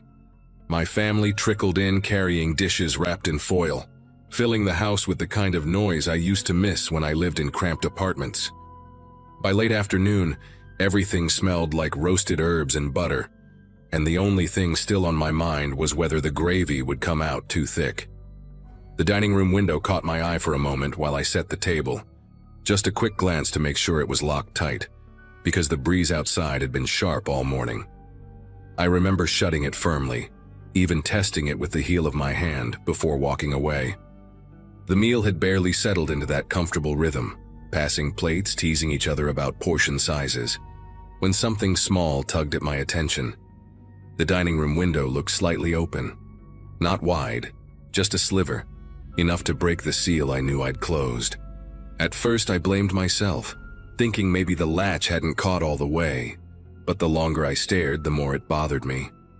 The air coming through felt colder than before, carrying that faint scent of damp leaves, the kind that only drifts in when someone has been walking outside. My cousin joked that I was acting like a paranoid homeowner, and everyone laughed, so I forced a smile and sat back down, pretending the whole thing wasn't gnawing at the edges of my mind. My dog, Riley, shifted under the table not long after, and I heard this low rumble from him. Nothing theatrical, just a deep warning he'd never used around my family. He was staring down the hallway, his shoulders stiff, refusing to take a single step toward it despite my attempts to coax him over. Riley's never been dramatic. If anything, he's lazy to the point of comedy, so seeing him locked onto that dark stretch of hallway made the hair rise along my arms. The hallway light had flickered earlier in the day, and right then it looked darker than it should have, almost like the shadows were pressed thicker against the walls. Conversations at the table kept going, but mine drifted away completely, as Riley let out another low sound, his entire body angled toward the unseen. Trying to shake the uneasiness, I discreetly checked the security app on my phone, just to reassure myself that nothing strange had happened outside. A notification blinked at the top, motion alert from 10 minutes earlier. My thumb tapped it before I even thought about what I was doing. The clip loaded slowly, frame by frame, until a blurry shape appeared near the kitchen doorway. Someone crouched just inside, arms drawn tight to their chest, head lowered like they were listening for movement. The figure was angled toward the dining room, toward us. My breath caught somewhere deep, trapped, as I scanned the room filled with my family, laughing, eating, completely unaware that someone else had already slipped inside. And if the alert was from 10 minutes ago, that meant they hadn't left. I kept my expression as neutral as possible, though my mind was spinning so fast it felt like the room tilted a little. Every sound around me, the clinking forks, the chair legs scraping lightly against the floor, my aunt laughing at some half-told story, suddenly felt too loud, too exposed. Riley pressed himself against my leg, still locked on the hallway, and that's when it struck me that the kitchen doorway, the one from the video, sat only a few steps from where everyone was sitting. I couldn't warn them without risking panic, and I had no idea where the person in the video had gone. The thought that they might be standing just out of sight, listening to everything, made my pulse beat so sharply in my ears that I could barely make out what anyone was saying. I excused myself as casually as I could, pretending I needed to check on the rolls in the oven. My hand brushed the back of my chair, and I forced myself not to look toward the hallway again. Once I slipped into the kitchen, I kept low, moving silently across the tile. Nothing looked disturbed, the same towel draped over the counter, the same pan soaking in the sink, but the air felt subtly different, as if someone had walked through recently and left a faint trace behind. My phone was still open to the paused motion clip, and seeing that crouched shape again made the kitchen feel tighter, like the corners of the room were deeper than usual. I didn't dare call out. Even whispering felt dangerous, like it might draw attention from the wrong corner. I checked the back door next, pretending it was part of kitchen hosting duties, in case anyone peeked in. It was locked, deadbolt fully turned. No one had slipped out that way. The thought crept in slowly, unwanted. Whoever had been in the doorway hadn't left at all. They were still here, tucked somewhere silent, waiting for something I didn't want to imagine. I moved toward the hallway entrance, just enough to steal a glance. The shadows stretched long across the floor, swallowing the first few feet of the corridor. From the dining room, I could hear my family talking, totally oblivious to the fact that danger might be only a few steps behind me. I considered calling the police quietly from my phone, but the idea of speaking, even in a whisper, felt like tempting fate. Instead, I texted my brother, who was seated on the opposite end of the table. I kept it short. Someone inside. Don't react. Follow my lead. I watched the typing dots appear almost immediately, then vanish. A moment later, I heard him push his chair back, just enough to stand, stretching like he needed to step away for a moment. His voice came out steady, almost casual, as he said he needed something from his car and asked if I could help him grab a dish from the trunk. It was our silent code from childhood, something we used to get out of awkward situations, now repurposed for something far more terrifying. We walked toward the front door together, side by side, matching each other's pace so it didn't look unusual. Riley tried to follow, nails clicking nervously against the floor, but I gently motioned for him to stay. The moment we were out of view of the dining room, my brother's expression changed completely. His jaw tightened, and his eyes darted toward the hallway like he expected something to step out. I handed him my phone, letting him see the paused image of the crouched figure. His shoulders pulled back in a way that reminded me of when he used to defend me from kids in school, except this time we weren't dealing with kids. When we stepped outside, the cold air wrapped around us like a slap, grounding us both as we moved quickly toward his car. Once we reached the driveway, he unlocked the car with shaking urgency, pretending to rummage through the trunk in case anyone was watching. I whispered everything I'd noticed. The window, Riley's behavior, the motion alert, each detail threading into a picture that felt more unreal the longer I said it out loud. My brother's hands hovered over the trunk for a second before he reached into a side compartment and grabbed a tire iron. He didn't say anything at first, just took a slow breath, looked toward the house, and then said he'd circle quietly to the back door while I called for help. The plan was simple: distract, exit family safely, wait for police. But simple didn't mean safe, and both of us knew it. I dialed emergency services right there in the driveway, keeping my voice low as I explained the situation. The operator told me to stay outside and not re-enter the home under any circumstances, but leaving my family inside with an unknown person lurking somewhere in the shadows felt unbearable. I peeked through the dining room window from outside, watching them laugh and reach for more food, completely unaware. The warmth inside looked almost unreal from where I stood, like a scene from a snow globe sealed away. I wanted to burst in and shout, to drag everyone to safety, but the operator insisted that staying calm was crucial. Panic could corner the intruder or put my family at greater risk. My brother appeared again near the side of the house, his silhouette barely visible. He mouthed, "Back door," then gestured that it was still locked. That meant the person hadn't slipped out that way either. Police sirens sounded faintly in the distance, not close, but close enough to give me hope. My brother signaled for me to get ready, and together we started forming a plan to gather the family near the front door once officers arrived.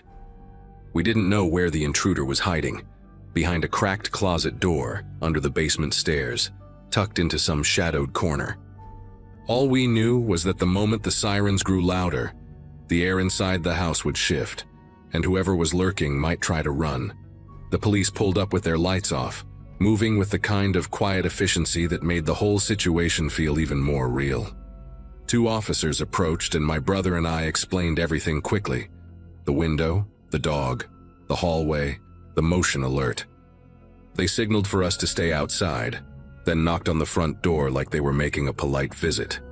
When my aunt answered, confusion washed over her face, but the officers eased into the room calmly, telling everyone they needed to step onto the porch due to a possible security issue.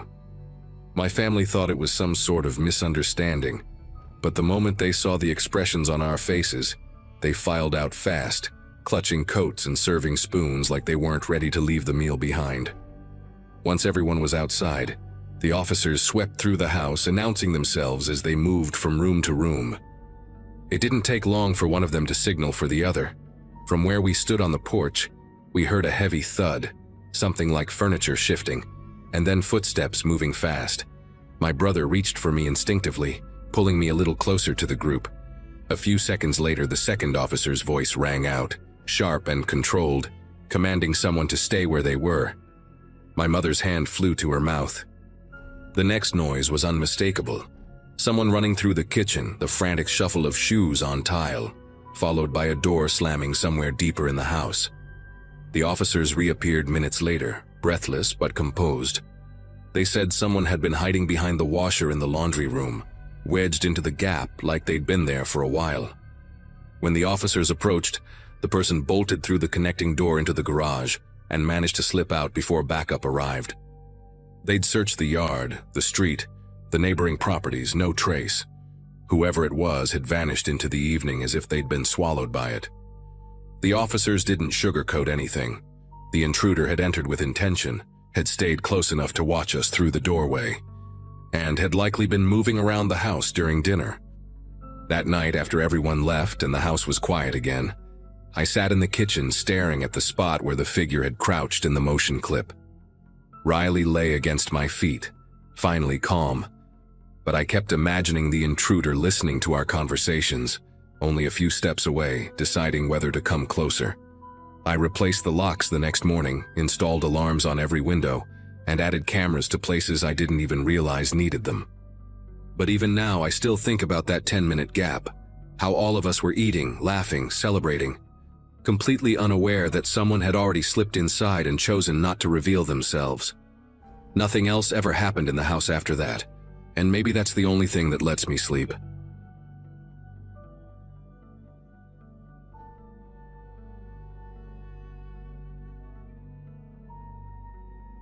Driving late the night before Thanksgiving used to feel like a small tradition of mine. a quiet break from the chaos of family gatherings. That year, work had kept me later than expected, so I ended up crossing miles of empty highway with only a thermos of stale coffee and an old playlist keeping me company. The road looked almost abandoned, with those long, dark stretches where the headlights seemed to carve out their own little world. I remember thinking it was one of those rare nights where the silence felt heavier than usual. Not in a bad way, just the kind that makes every small sound echo a bit louder inside your head. My life back then was pretty simple. Long work weeks, living alone in a small rented place and taking whatever chances I had to visit my cousins across the state. Somewhere past midnight, the gas gauge dipped low enough to make me nervous. The next station appeared out of nowhere, one of those old ones with a flickering sign and only 2 pumps, the type you'd expect to see in a movie where nothing good ever happens. Still, I pulled in because there wasn't another option for at least 40 miles. The place was so quiet that even stepping out of the car felt like disturbing something. The cold air hit me fast, carrying this faint smell of dust and old fuel, and the only light came from the buzzing fluorescent tubes above the pump canopy. Inside the station, I spotted the clerk behind the counter, a tall guy with a worn-out hoodie and hair that looked like he'd been running his hands through it all night. As I started fueling up, I casually glanced toward the store window, expecting the clerk to be bored out of his mind. Instead, he was staring straight at me with this intense expression, eyebrows drawn tight, mouth slightly open like he was about to yell something. At first, I thought he needed me to come inside to fix something with the card reader, but then his hands started moving fast, not waving me in but making these sharp motions for me to stay where I was. He kept shaking his head hard, pointing toward my left like he was trying to warn me about something specific. His gestures didn't look confused or exaggerated. They looked desperate, like someone warning a friend about a step they were about to miss on a broken staircase. I followed the direction of his pointing, turning slowly because my brain wasn't catching up to whatever he already knew. That's when I noticed an old pickup sitting directly behind my car, tucked close enough that I should have heard it pull in, but I hadn't heard anything. The truck looked neglected, the kind that had lived through decades of dirt roads. Its paint peeled into strange patches, windshield covered in streaks. What made my ribs tighten was the driver, crouched low behind the open door, partially hidden, but perfectly still. His head was slightly tilted, and even from the dim light I could tell he wasn't looking at the pump or the station. He was watching me, like he'd been waiting for me to realize he was there. My first instinct was to pretend I hadn't seen him, though my pulse felt like it was tapping at my ribs in short, uneven hits. I tried to shift my weight casually, reaching for the pump handle like everything was fine, but my mind kept replaying the stillness of that guy behind the truck door. He wasn't fumbling with anything or looking around. He was set on me, like he was waiting to see what choice I would make. When I glanced back toward the clerk, the guy inside was practically leaning over the counter now, waving again with these sharp motions that meant only one thing: get back in the car, now. That urgency finally anchored me enough to act without thinking. I pulled the nozzle out so fast a bit of gas splashed onto the pavement, and I didn't bother putting the pump back properly. The metallic click echoed way too loud in the still night as I slammed the gas cap shut. Every step toward my door felt way longer than it should have, like the gravel under my shoes was dragging me down. I didn't want to look at the pickup again, but curiosity got the better of me for a split second. The man behind the door hadn't changed position, not a twitch, not a shift, just that angled stare locked on me. It felt like he was trying to predict exactly when I'd reach the door handle. Once I got inside the car, I didn't waste a second. I locked the doors, jammed the keys into the ignition, and the engine sputtered before catching loud enough to crack the quiet around the station. As the headlights washed over the lot, I finally saw something I hadn't noticed before. The pickup had no license plates, front or back, just empty brackets where they should have been. That detail sent a jolt through me. Not the kind that makes you panic instantly, but the kind that rearranges your priorities in an instant. There was no scenario where someone crouching behind a plateless truck in a deserted station meant anything good. I backed out too quickly, tires skidding a little on the loose gravel, and swung onto the road faster than I usually would. The darkness swallowed the station behind me, and for a moment I thought maybe I'd left the whole thing behind. But when I glanced at the rearview mirror, a pair of dim headlights rolled out from the station and settled into the lane behind me. The pickup stayed at a distance at first, almost like whoever was driving didn't want to make it too obvious. But the road was empty for miles, and having a truck with no plates trailing directly behind me at that hour made the whole stretch of highway feel smaller and smaller. I pushed the accelerator a little harder, not enough to look suspicious, but enough to put some space between us. The highway stretched ahead in a long ribbon of darkness, broken only by the reflective posts along the shoulder. Every time I checked the mirror, the pickup stayed right there, never gaining, never fading back, just holding position like it was tethered to me. I started scanning the sides of the road for any other signs of life, another car, a rest area, anything at all. But the world outside felt emptied out, as though the night had carved away everything except the two of us. The longer it stayed behind me, the more certain I became that this wasn't some coincidence. After a few miles, the pickup inched closer, just slightly, but enough that the headlights filled more of the mirror. I could make out the cracked grille, the mismatched headlights, one dimmer than the other. Whoever was inside wasn't trying to pass me or fall back. They were studying my speed, matching every move. I switched lanes once just to test a theory. The pickup drifted over immediately. That cemented it for me. This person had followed me deliberately, and whatever they wanted, it wasn't going to happen on an empty stretch of highway where no one could hear a thing. My throat felt tight as I tried to think of options with miles of darkness on either side. Up ahead, I spotted a small exit with a sign for a local campground, barely lit by a single spotlight that hummed against the night. I didn't know the area at all, but I knew one thing. If I kept driving straight, the truck would have every advantage. So at the last second, I flicked my blinker on and took the exit. The pickup hesitated, just a beat, but that hesitation told me everything. Whoever was following me hadn't expected a sudden turn. I sped down the off-ramp toward a narrow road lined with tall pines and patches of gravel. For a few crucial moments, there was no one behind me. No headlights, no engine hum. Just the sound of my own breathing and the crunch of tires on uneven pavement. At the bottom of the hill, the road split into two directions. I picked the left at random, then killed my headlights and rolled slowly forward until I found a cluster of trees thick enough to hide the car from view. I sat completely still, listening. The night settled around me like a blanket, and for a long minute the world held its breath. Then, faintly, I heard the pickup roar down the road above, fast, frustrated, like whoever was driving had realized they'd lost me. The sound grew louder, then faded into the distance until I couldn't hear it anymore. I stayed tucked behind those trees for nearly an hour before heading back to the main highway through a different route. I never saw that truck again, and I still don't understand what that man wanted from me that night. But every year since then, the night before Thanksgiving has carried a memory I don't shake easily. One that reminds me how quickly an ordinary drive can turn into something you never forget.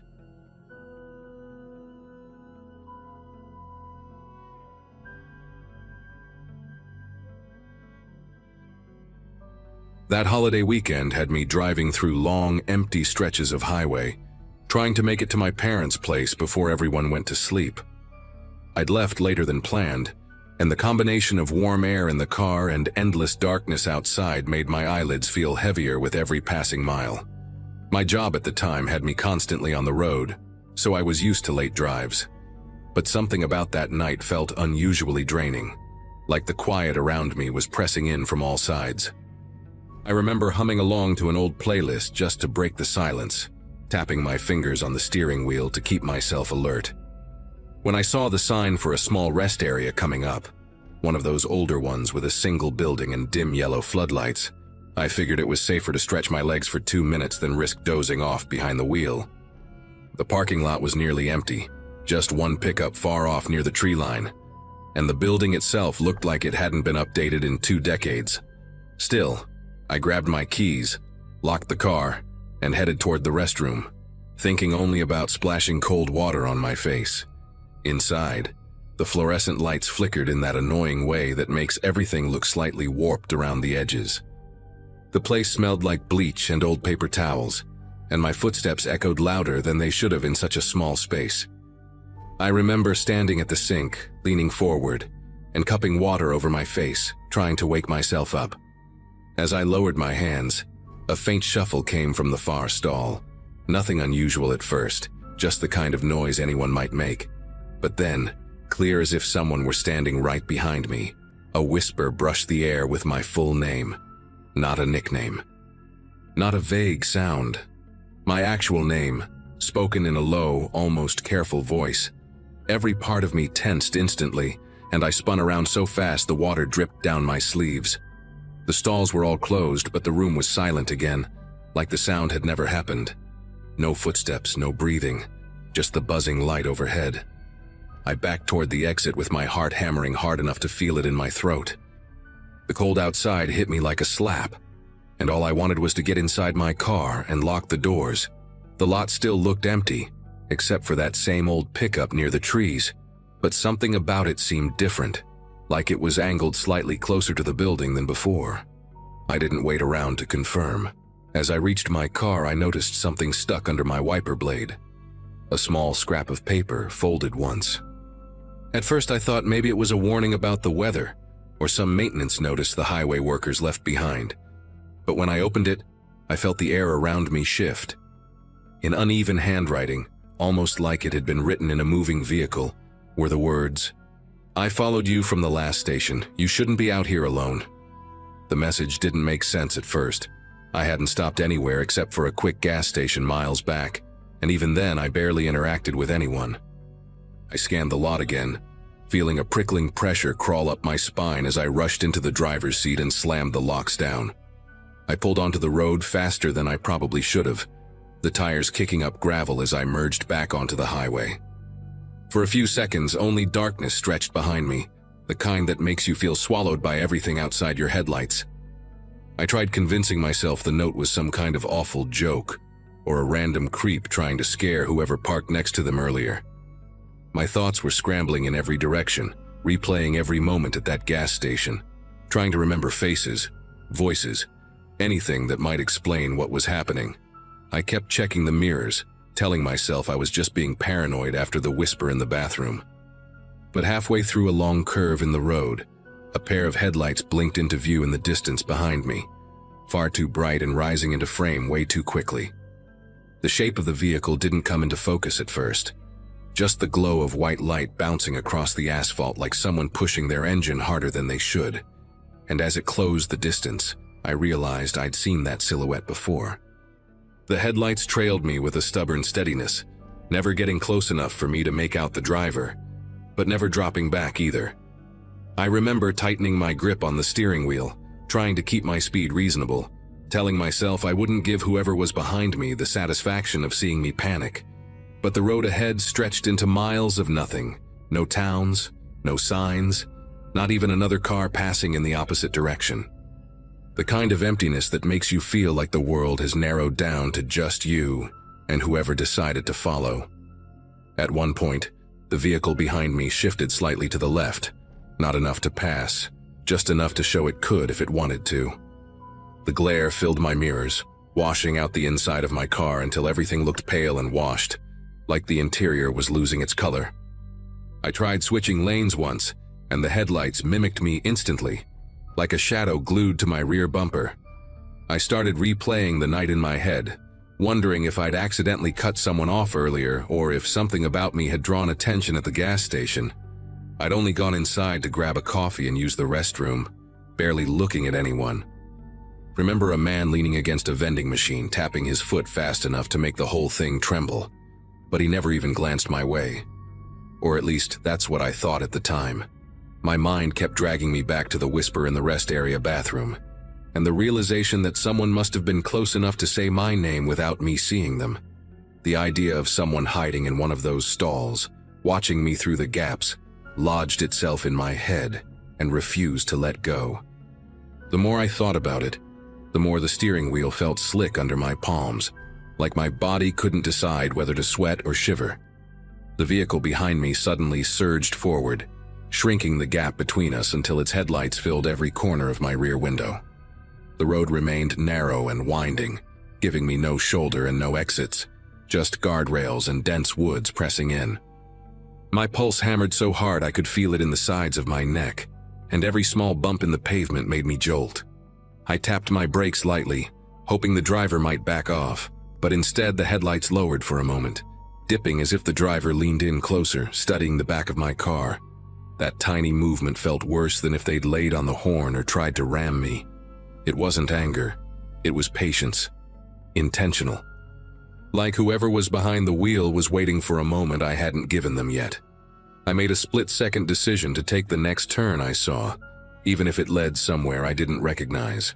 When a narrow county road appeared on my right, barely lit, almost blending into the darkness, I turned so sharply that everything in my passenger seat slid against the door. Gravel popped under my tires, and for the first time all night, the headlights behind me hesitated. The vehicle slowed at the intersection, hovering there instead of following immediately. Those few seconds of distance felt like the first breath after being underwater too long, but the relief didn't last. As I sped deeper into the dark stretch of road, my phone buzzed inside the cup holder. A message notification lit the screen. I shouldn't have looked, but curiosity overpowered fear. When I glanced down, the text preview made my throat tighten. Wrong turn. Every instinct in me screamed to throw the phone out the window, but I kept it face down beside me, terrified the next message might pop up with something even worse. The road narrowed further, lined with tall grass that swayed in the wind like it was trying to flag me down.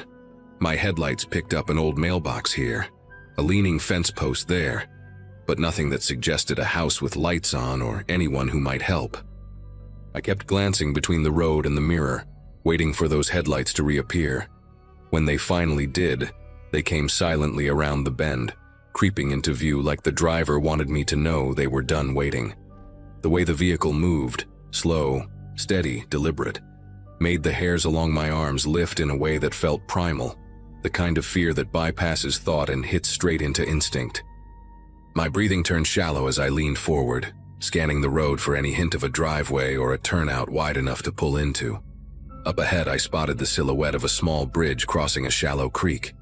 It wasn't much, just a short concrete span with rusty railings on either side, but it gave me an idea. The moment I crossed it, I slowed down just enough to make it look like I was reconsidering the road, maybe even planning to stop. Behind me, the headlights grew closer again, the glow bouncing against the guardrails. I waited until the vehicle was nearly on me, then pressed the gas pedal to the floor. My car shot forward, engine whining as the bridge vanished in the rearview mirror. I wasn't trying to outrun them. I knew my little sedan didn't stand a chance against whatever bigger engine they had. I just needed enough distance to make the next part work. A few hundred yards ahead, the road curved left behind a cluster of overgrown bushes and a sloped ditch. Through the beam of my headlights, I spotted a narrow service path cutting into the brush, barely wide enough for my tires. I took the turn so sharply the seatbelt dug into my shoulder. The car lurched down the slope, branches scraping the sides with a sound like nails dragging across metal. I killed the engine, shut off the lights, and lowered myself as far as I could in the seat, praying my car blended into the darkness. My heartbeat pulsed in my ears, drowning out everything else.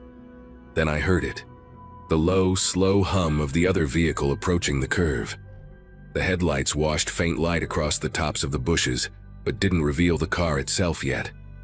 I clamped a hand over my mouth, afraid even my breathing might give me away. The vehicle slowed so much it sounded like it was crawling, the gravel crunching softly under its tires. For a moment I imagined the driver stepping out, scanning the roadside, walking straight toward where I was hiding.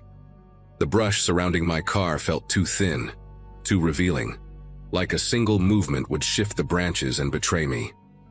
The headlights finally passed the curve, spilling across the empty road ahead before turning away completely. The engine rumble faded little by little until the night swallowed it. I stayed pressed down in the seat long after the sound disappeared, afraid it might circle back in silence. When I eventually sat up, my body felt stiff and uncooperative, like fear had turned every muscle into stone. I turned the engine on again, letting the low hum settle my nerves, and followed the service path until it connected with a different stretch of county road. By the time I reached a main highway with actual traffic, I could finally breathe normally again.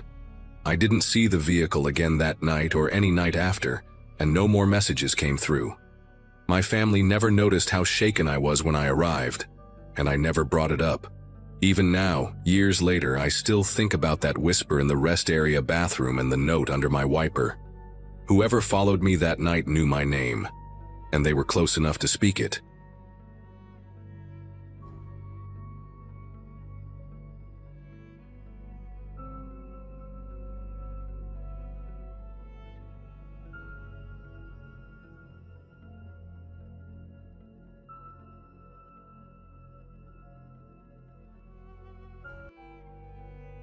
Hello everyone.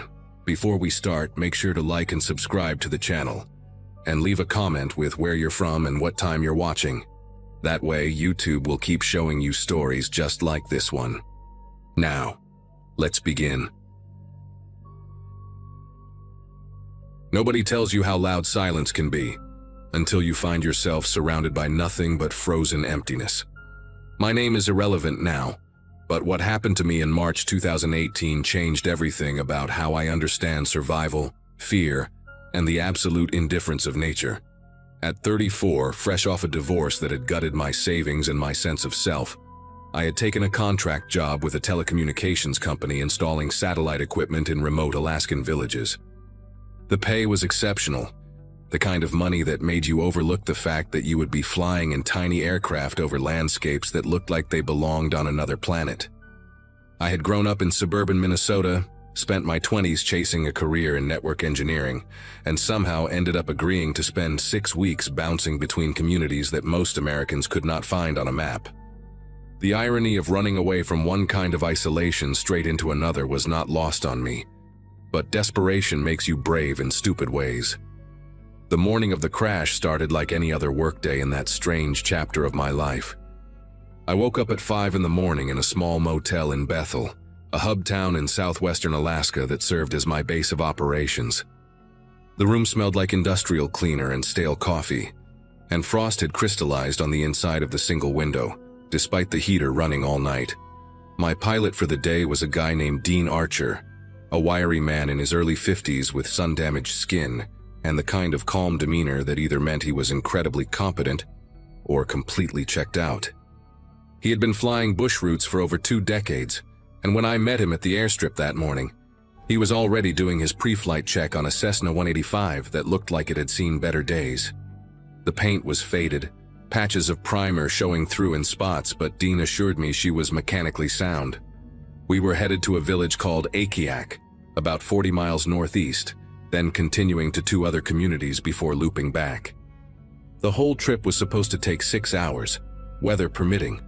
We took off around 7:30, just as the sun was beginning to paint the horizon in shades of pale orange and pink.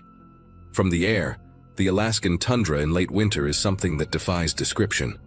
An endless white canvas broken only by dark ribbons of frozen rivers, and the occasional cluster of spruce trees that looked like black needles poking through a bedsheet.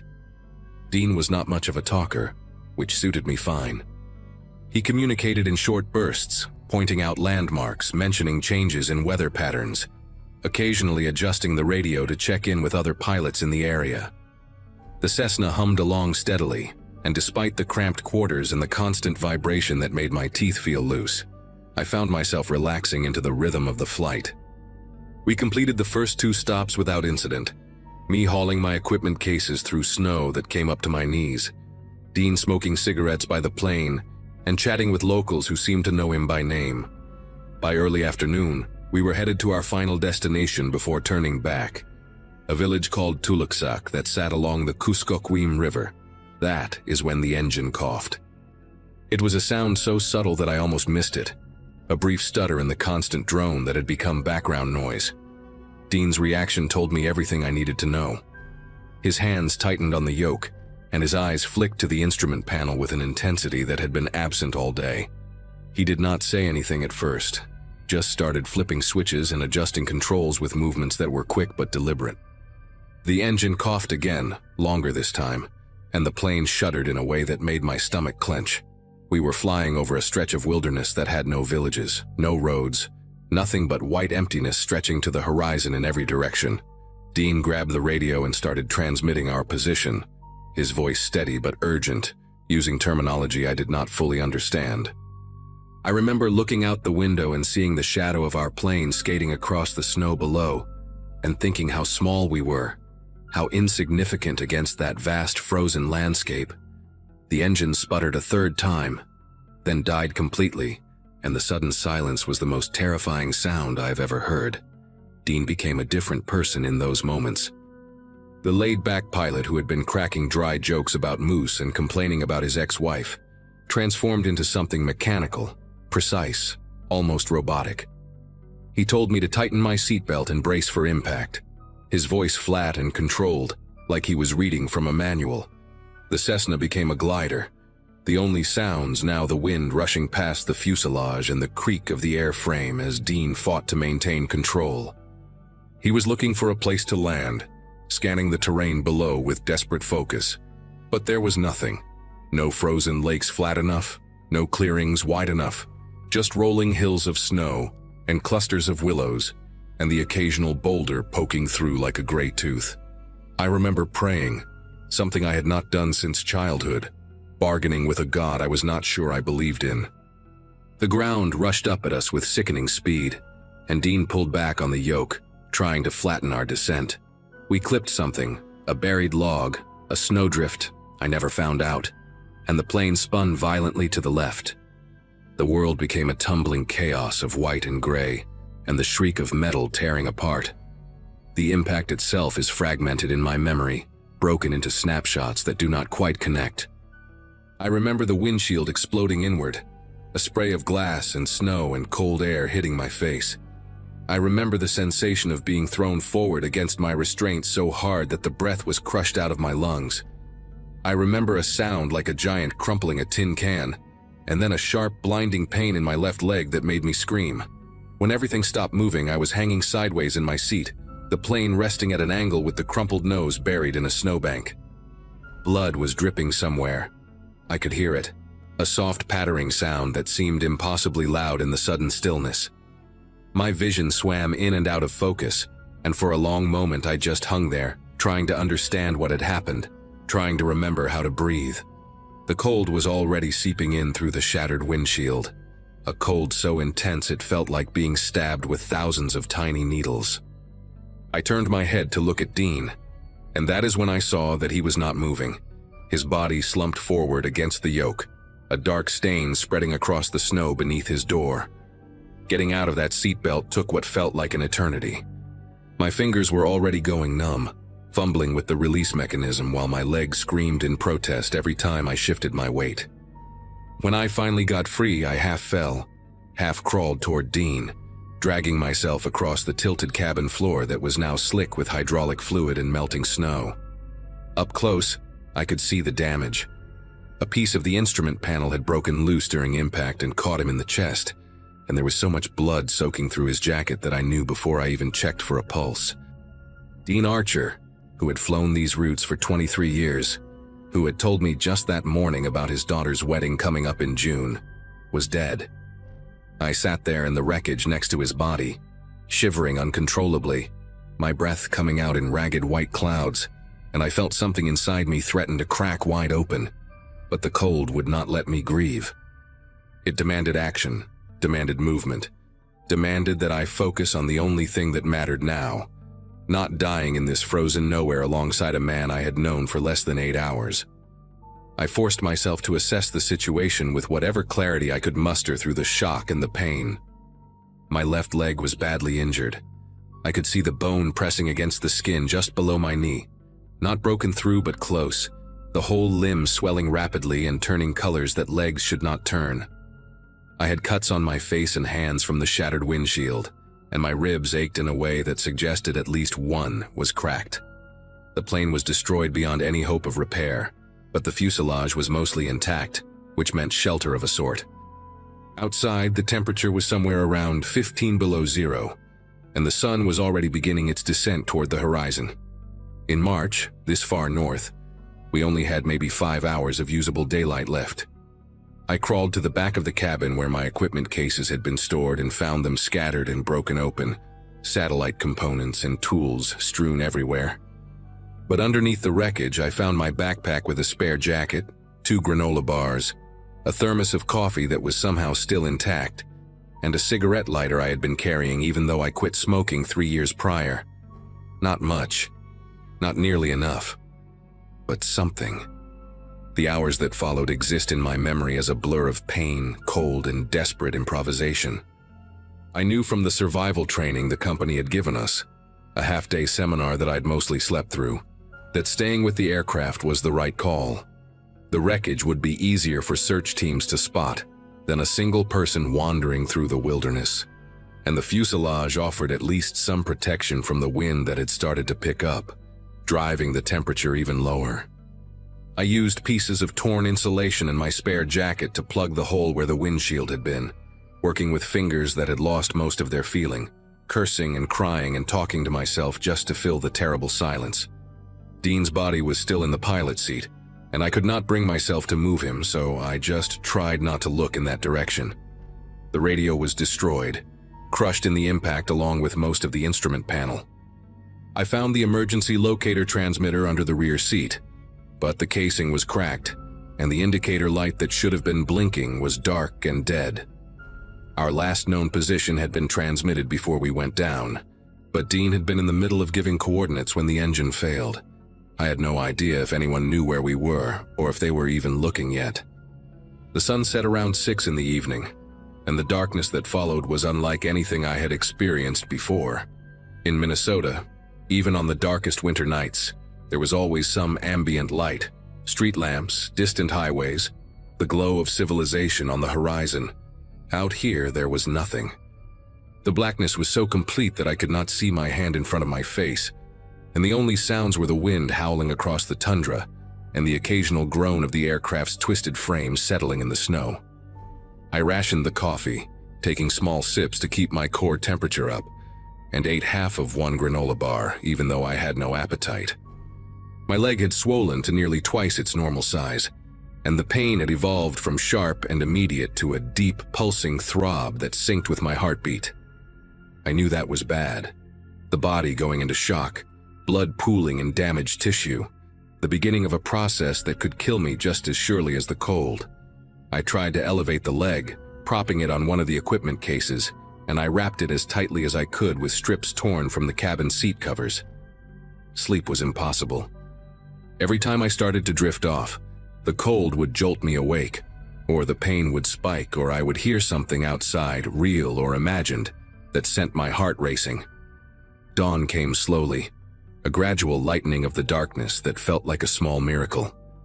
I had survived the night, though I was not sure how much longer I could hold on. My leg had turned a mottled purple-black color that terrified me, and I had stopped being able to feel my toes sometime around 3 in the morning. The second granola bar went down in small bites, washed down with the last of the cold coffee, and I tried to make a plan. Movement was nearly impossible. Every attempt to put weight on my injured leg sent bolts of agony shooting up into my hip and made my vision go white at the edges. But staying still meant freezing, meant letting hypothermia creep deeper into my body with every passing hour. I decided to try and make some kind of signal, something that searchers might see from the air. Using the lighter and some of the aircraft's insulation material, I managed to start a small fire in a metal container I had salvaged from the wreckage. The smoke rose in a thin gray column against the pale sky, and I fed it with whatever I could find. Pieces of fabric, paper from the flight manual, strips of plastic that sent up black plumes. It was pitiful, really. A tiny thread of smoke in an endless white wilderness. But it was something to focus on. Something to do besides lie there and wait for death. The second day passed in a haze of pain and cold and creeping despair. I talked to Dean's body, apologizing for things that made no sense, telling him about my failed marriage and my estranged sister, and the dog I had left with my ex-wife. I hallucinated at some point. Saw my mother standing outside the shattered windshield, wearing the yellow dress she had been buried in, asking me why I had not called more often. The fire went out, and I could not get it started again. My fingers too clumsy, my coordination too far gone. I noticed that I had stopped shivering, and some distant part of my brain remembered that this was a very bad sign, that shivering was the body's way of generating heat, and when it stopped it meant you were in the final stages of hypothermia. I thought about giving up. The idea floated through my mind with a strange serenity. Just close my eyes, let the cold take me, stop fighting against something that was clearly inevitable. I probably would have done it too. I was ready. But then I heard it, faint but unmistakable, cutting through the wind and the fog in my brain, the distant thump of helicopter rotors. I do not remember much of what happened next, just fragments and sensations. I remember trying to wave, to make some kind of movement that would catch their attention, but my arms felt like they belonged to someone else. I remember the helicopter getting louder, circling overhead, and the overwhelming relief that flooded through me when I realized they had seen the wreckage. I remember voices, hands reaching for me, the painful brightness of a flashlight in my eyes. Someone was asking me questions, my name, where I was hurt, how long I had been out there, but my mouth would not form the words. They cut me out of the fuselage with tools that screamed and sparked, and then I was being lifted onto a stretcher, strapped down, carried through the snow toward the waiting helicopter. The warmth inside the aircraft hit me like a physical blow, and I started crying without meaning to, tears freezing on my cheeks before someone wiped them away. A paramedic was working on my leg, cutting away the makeshift bandages I had wrapped around it, and I saw his face go pale when he saw what was underneath. He said something to his partner that I could not hear over the rotor noise. But the look they exchanged told me everything. They put an IV in my arm and covered me with thermal blankets that felt like being wrapped in fire, and at some point I finally let myself slip into unconsciousness. I woke up 3 days later in a hospital in Anchorage, missing my left leg below the knee. The doctors told me I was lucky to be alive, that another few hours in that cold would have finished what the crash had started. The rescue team had found me thanks to a combination of factors. Dean's partial transmission had given them a general search area. A pilot flying a different route had spotted the smoke from my signal fire the previous day, and the Alaska State Troopers had coordinated a search effort that covered hundreds of square miles. They told me that Dean had died on impact, that he probably never felt any pain, and I choose to believe that even though I know they might have been saying it just to make me feel better. The company paid for my medical bills and my rehabilitation, and I got a settlement that was generous enough to let me start over somewhere warmer. I live in New Mexico now, working a desk job for a different telecommunications company, and I have not been on an airplane of any size since that day in March 2018. Sometimes I still dream about it, the endless white, the cold that felt like it was eating me from the inside out, the sound of Dean's last radio transmission cutting off mid-sentence. I wake up sweating despite the desert heat, reaching for a leg that is no longer there, and I have to remind myself that I made it out, that I survived. But a part of me is still out there in that frozen wilderness, sitting in the wreckage of a Cessna 185, watching the sun set and wondering if anyone is coming. That part of me never left, and I do not think it ever will.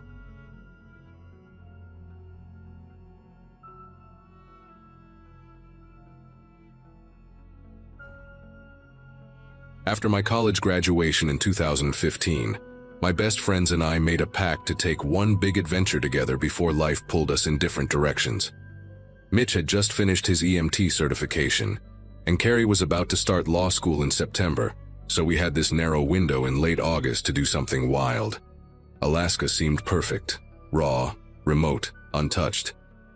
Mitch had a cousin who worked on a fishing boat near Valdez, and he told us about this abandoned hunting lodge, about 40 miles from the nearest town, deep in the Chugach Mountains. The place had been closed since the early 90s, after the owner died, and nobody claimed the property. We figured we would hike out there, spend a couple of nights, take some photos, maybe see some wildlife.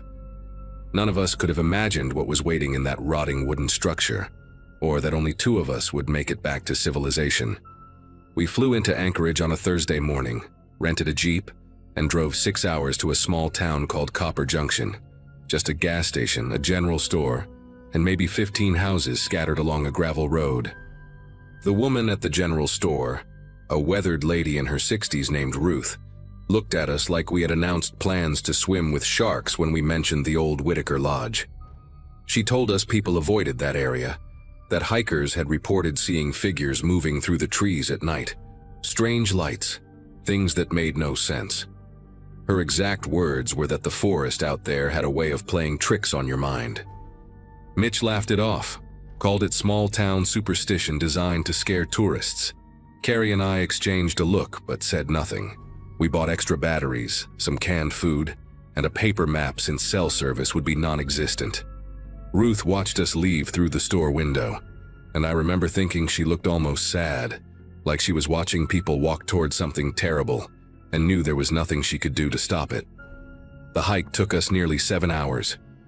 The trail, if you could even call it that, disappeared completely after the first 2 miles, and we had to navigate using the map and a compass Mitch brought. The Chugach Mountains are beautiful in a way that feels almost hostile, like the land is reminding you every second that you do not belong there. Spruce trees so thick you could walk 10 feet off the path and lose sight of your friends. Silence so deep that the snap of a twig under your boot sounds like a gunshot. Around mile 6, Carrie spotted something strange carved into a tree trunk, a crude symbol that looked like a stick figure with its arms raised, and below it, letters scratched deep into the bark. Turn back. We stood there staring at it for a long moment. Mitch said it was probably some bored hiker trying to scare people, maybe the same locals who told ghost stories to tourists. But the carving looked old, the edges worn smooth by years of weather. And there was something desperate about those letters, like whoever made them had used a rock or a knife and pressed hard, wanting to make sure the message would last. We reached the lodge just before sunset. The building was larger than I expected, a 2-story structure with a wraparound porch, most of the windows either broken or boarded up, the roof sagging in the middle like a spine that had given up. Moss covered everything, and there was this smell, thick and sour, that I assumed was just decades of rot and animal droppings. Mitch was the first one through the front door, which hung crooked on its hinges and scraped against the floor when he pushed it open. Inside, the main room still had furniture, a couch with the stuffing torn out, a wooden table covered in dust, a stone fireplace filled with old ashes. But what stopped all 3 of us in our tracks was the kitchen area in the back corner. There were cans of food on the counter, and not old rusted ones from the 90s. These labels were modern, brands I recognized, and when Carrie picked one up, she whispered that the expiration date was still a year away. Someone had been here recently. Someone might still be here. We should have turned around right then, hiked back through the darkness if we had to. But we were tired. It was getting dark fast, and Mitch convinced us that it was probably just another group of hikers who had passed through. We decided to stay the night and leave at first light. That decision haunts me every single day. We set up our sleeping bags in the main room, near the fireplace, figuring it was the safest spot since we could see both the front door and the stairs leading to the 2nd floor. Mitch got a small fire going using some dry wood we found stacked behind the couch, another detail that should have alarmed us more than it did, because who stacks firewood in an abandoned building? Carrie was quiet, kept glancing toward the dark hallway that led to what looked like storage rooms in the back. Around 9, she said she needed to use the bathroom and grabbed her flashlight. The outhouse was about 30 yards behind the lodge, a tilted wooden box that somehow still stood despite looking ready to collapse. She was gone for maybe 10 minutes when we heard her scream. Not a startled yelp, but a real scream, the kind that carries pure terror in it. Mitch and I grabbed our flashlights and ran outside, calling her name, our beams cutting through the darkness. We found her standing behind the outhouse, flashlight pointed at the ground, her whole body trembling. She could barely get the words out. She kept saying there were bones, human bones, and when I looked down I saw them too. A scattered pile of what was unmistakably a human rib cage, a femur, fragments of a skull half buried in the dirt. The bones were not fresh, but they were not ancient either. Some still had dried tissue clinging to them. Mitch tried to stay calm, said it could be anything, maybe a hunter who got lost and died of exposure years ago. but Carrie pointed her flashlight a few feet to the left, and there was another pile, and another beyond that. At least 4 distinct groupings of human remains, all within a 20-foot radius of that outhouse, like someone had been dumping bodies there for years. The smell I had noticed earlier, the one I blamed on rot and animals, it suddenly made a different kind of sense. We needed to leave immediately. All of us agreed on that. But it was pitch black now and the trail was impossible to navigate at night. One wrong step and you could fall into a ravine, or walk in circles until exhaustion took you. Mitch said we would barricade ourselves inside, take shifts staying awake, and leave the second the sun came up. We dragged the heavy wooden table against the front door and pushed the couch against the back entrance. Carrie found a rusty hunting knife in one of the drawers and held onto it like her life depended on it. Because at that point, we all understood it might. None of us slept. We sat in a triangle facing outward, flashlights ready, listening to every creak and groan of that old building, waiting for morning. Around 3 in the morning, we heard footsteps on the porch. Not animal footsteps. These were heavy, deliberate, human. They moved slowly from one end to the other, paused near the boarded window, then continued around the side of the building. Mitch grabbed a thick piece of firewood and positioned himself near the front door. Carrie had the knife raised, her knuckles white around the handle. I held my flashlight like a weapon, which felt pathetic, but it was all I had. The footsteps stopped at the back entrance, and then came 3 slow knocks on the door. 1, 2, 3. Nobody spoke. Nobody breathed. Then a voice, low and gravelly, muffled through the wood. "I know you're in there. I saw your fire." My heart was pounding so hard I could feel it in my throat.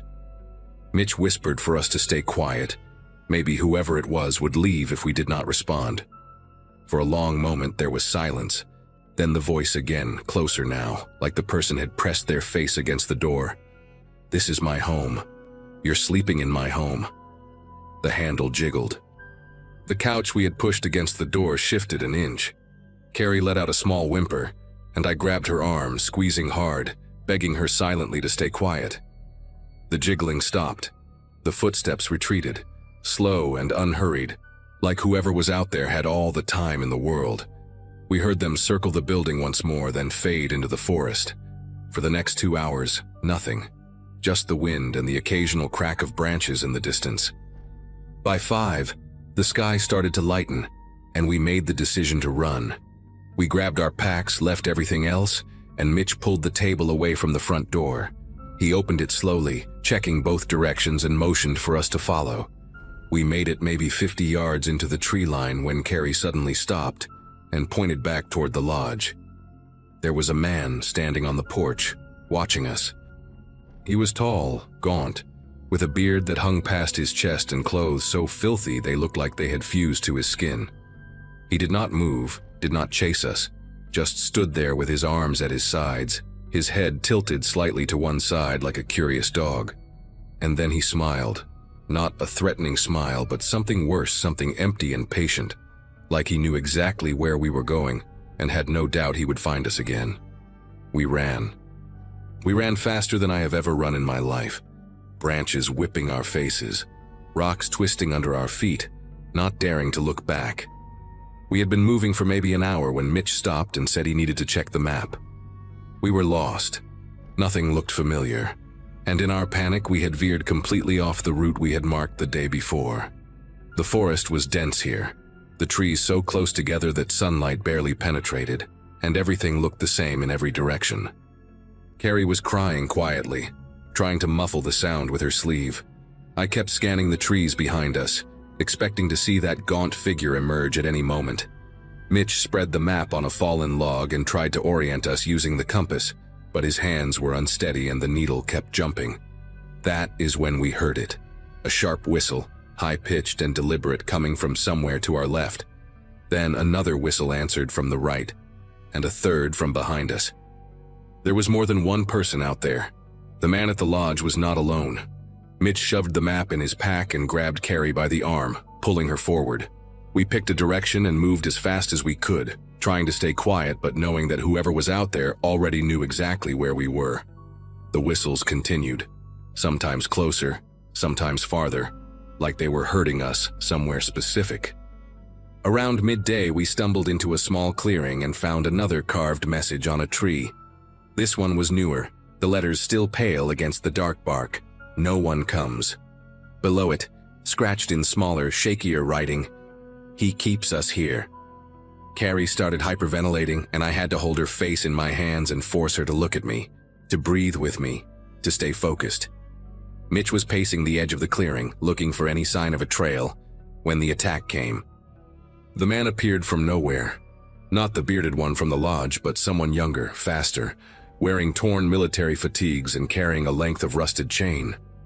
He swung it at Mitch before any of us could react, catching him across the back of the shoulders and sending him sprawling into the dirt. Carrie screamed and lunged with her knife, slashing wildly, and caught the attacker across the forearm. He howled and stumbled backward, giving Mitch enough time to scramble to his feet. I grabbed a rock the size of my fist and threw it as hard as I could, hitting the man in the chest. He looked at me with these pale, empty eyes, not angry, not pained, just hollow, and then retreated into the trees as quickly as he had appeared. Mitch was bleeding through his shirt, deep welts already forming where the chain had struck. We had to keep moving. For the next 3 hours, we pushed through the forest with no real sense of direction, just desperate to put distance between us and whoever was hunting us. Mitch was slowing down, the pain in his back making every step a struggle, and Carrie had gone silent in a way that scared me more than her crying had. The whistles had stopped, which somehow felt worse, like they had decided to let us exhaust ourselves before closing in. Around 4 in the afternoon, I heard something that made me want to collapse with relief. The sound of running water. We followed it and found a river, maybe 30 feet wide, moving fast with snowmelt from the mountains. I remembered from the map that a river ran near the main road about 15 miles from where we had started. If we followed it downstream, we might find civilization. We waded in, the cold shocking the breath out of us, and let the current carry us as much as we could manage while keeping our footing. Mitch slipped twice, and the second time, Carrie and I had to drag him up before the water pulled him under.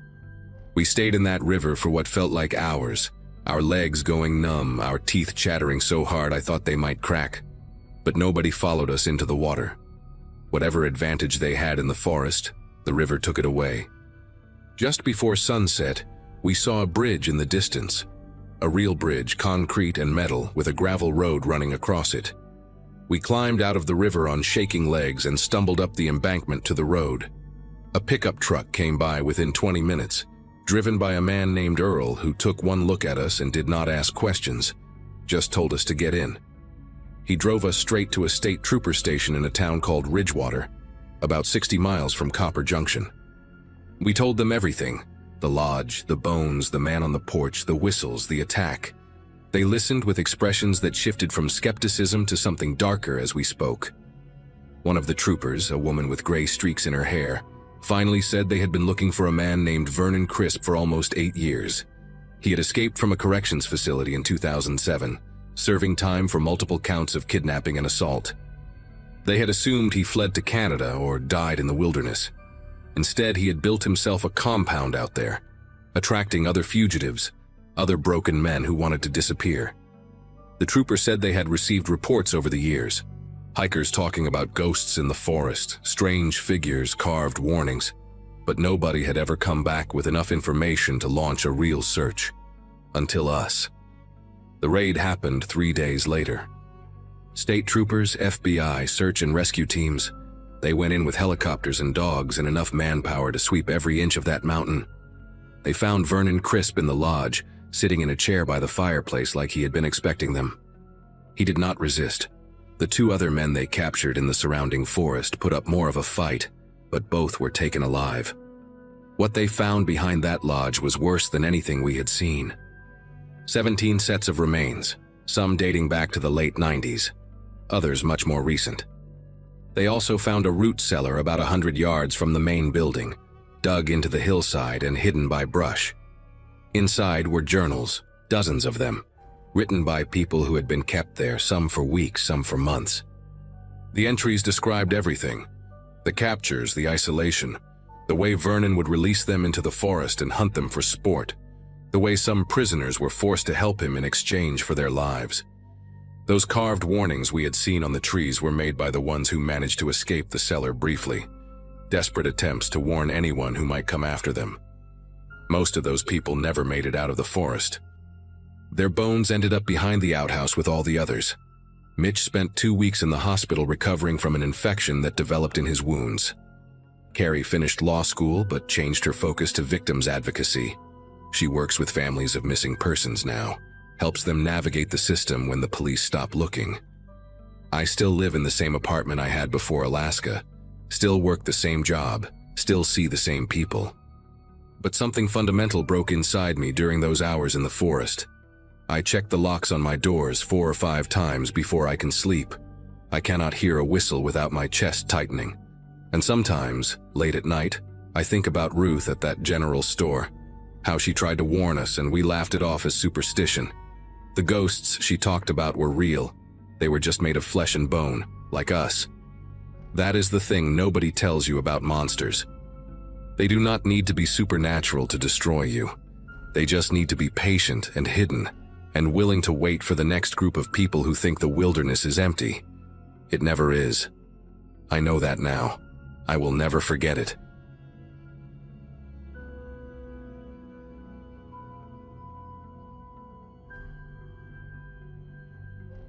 Every summer since my dad passed, I make the trip up to the Kenai Peninsula to fish for sockeye salmon. It started as a way to feel close to him again, doing something we used to do together when I was a teenager. But over the years it became my thing, my way of resetting before another school year of teaching 4th graders in Seattle. My birthday falls in late July, and turning 37 alone on a riverbank with nothing but the sound of rushing water and birdsong felt like exactly what I needed. I had been doing this solo trip for 6 years without any real incident. A few close calls with moose, one scary moment when I slipped on wet rocks and almost went into the current, but nothing that made me question whether I should keep coming back. The spot I always use is about 4 miles from the nearest road, accessible only by a trail that most people skip because there are easier fishing spots closer to civilization. That remoteness was always the appeal. I flew into Anchorage on a Tuesday morning and picked up my rental truck, a beat-up Ford that smelled like cigarettes and prior renters who did not believe in air freshener.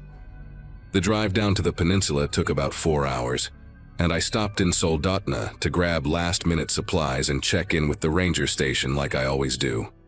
The guy working the desk, a younger ranger I had not seen before, warned me about increased bear activity in the area. He said the salmon run was strong this year, which meant the browns were coming down from higher elevations earlier than usual. I thanked him and told him I had bear spray and air horn and knew how to store my food properly. He gave me this look, not condescending exactly, but like he wanted to say something more and decided against it. I wish now that I had asked him what he was thinking. I wish I had paid more attention to the weight behind that look, instead of brushing it off as a ranger doing his job.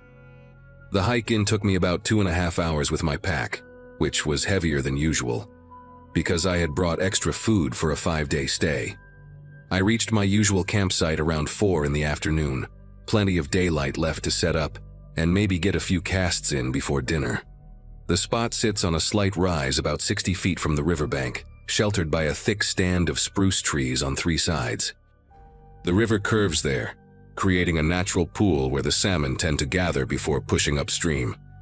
I had caught my limit here every single year. I set up my tent, hung my food cache from the bare wire that someone had installed years ago between 2 tall spruces, and took a walk down to the water to check conditions. The river was running a bit higher than I remembered from previous years, probably from snowmelt, and the water had that murky, glacial color that makes it hard to see more than a few inches below the surface. I noticed fish jumping out near the middle of the current, silver flashes catching the late afternoon sun, and I felt that familiar excitement in my chest. That first evening was perfect. I caught 3 nice sockeyes before the light started fading, kept 2 and released 1, and cooked dinner on my little camp stove while listening to the river.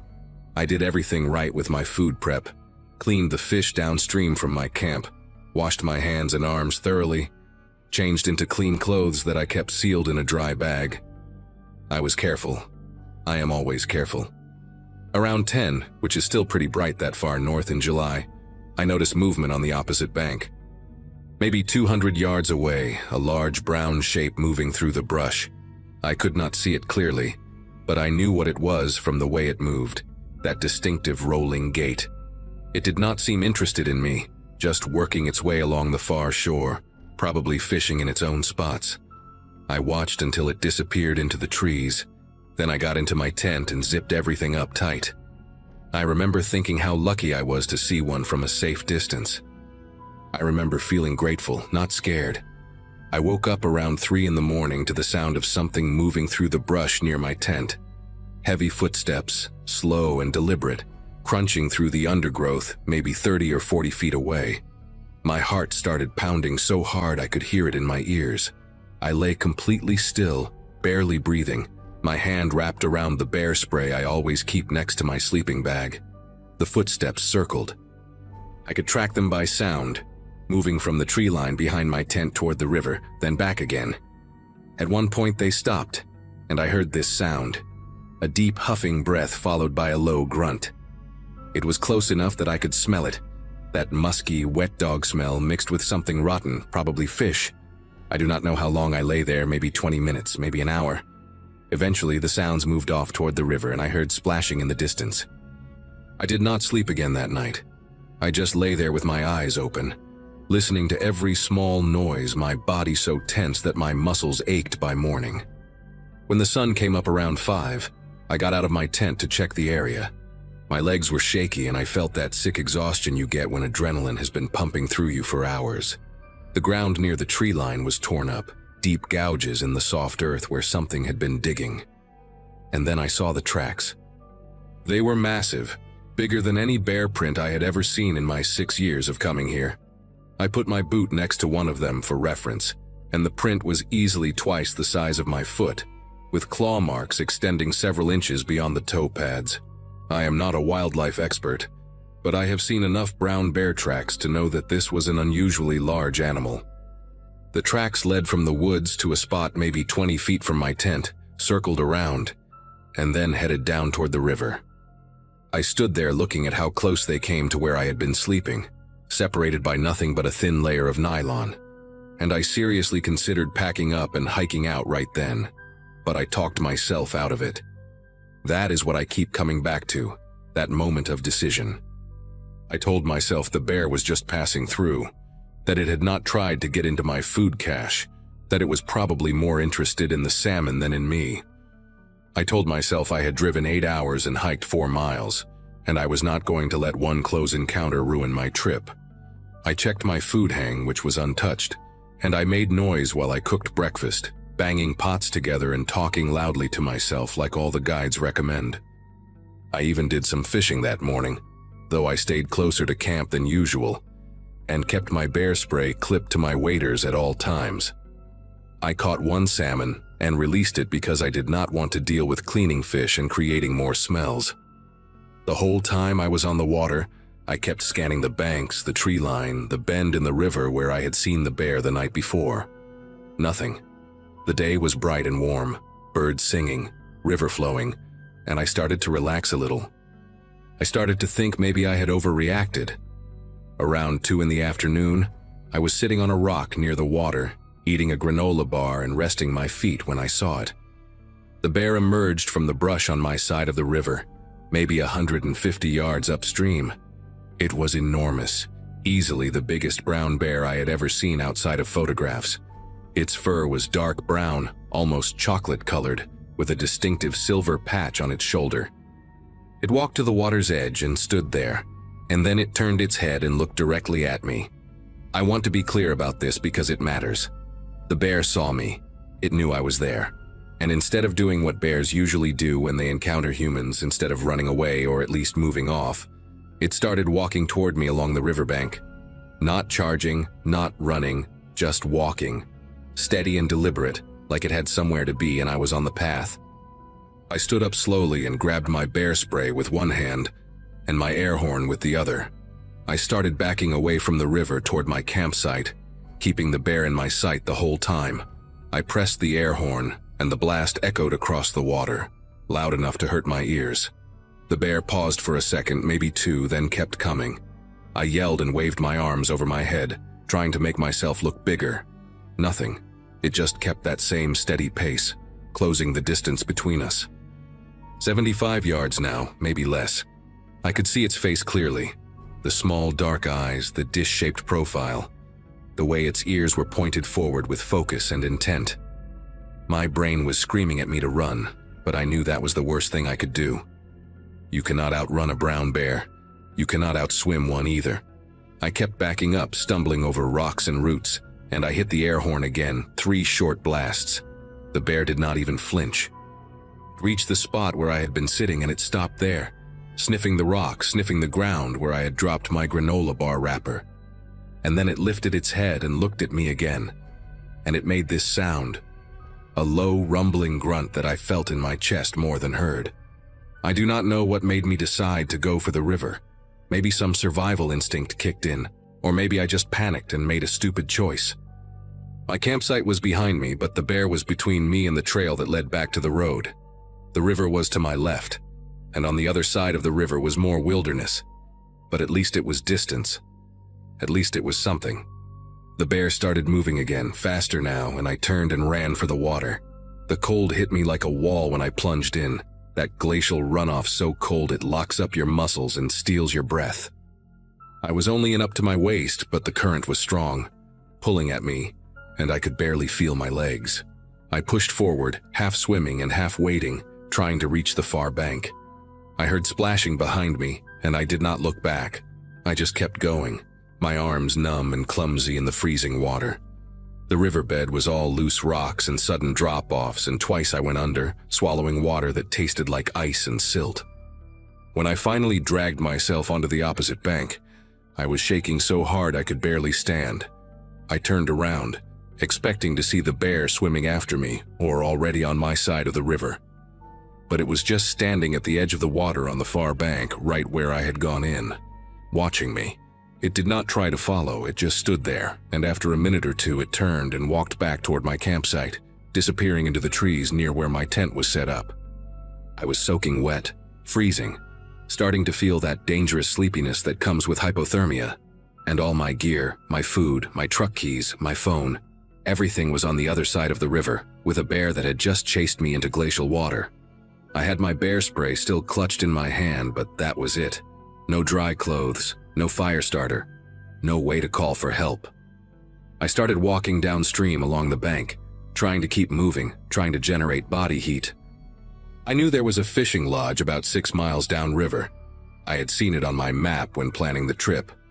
6 miles through dense brush and uneven terrain in wet clothes with the temperature dropping as evening approached. I did not think about whether I could make it. I just walked. It took me almost 5 hours to reach that lodge. By the time I stumbled out of the tree line and a guest spotted me, I could not feel my feet and my lips were blue. They wrapped me in blankets and called for a medical helicopter because my core temperature had dropped to 92 degrees, which is apparently when organs start having trouble. I spent 2 nights in a hospital in Anchorage being treated for moderate hypothermia and mild frostbite on 3 of my toes. The rangers went back to my campsite the next day and found my tent shredded, my food cache pulled down from the wire and scattered everywhere. They found tracks all around the site, the same massive prints I had seen that morning. They told me later that there had been reports of a large male brown bear in that area, exhibiting unusually bold behavior around humans, possibly because someone had been feeding it earlier in the season. They never caught it as far as I know. I still go fishing every summer, but not there, never there again. And every time I see a bear in the distance now, even in a zoo, I feel my chest tighten and I remember that steady walk along the riverbank, those small, dark eyes fixed on me. And I remember how it feels to be looked at not as a threat or a curiosity, but as something else entirely.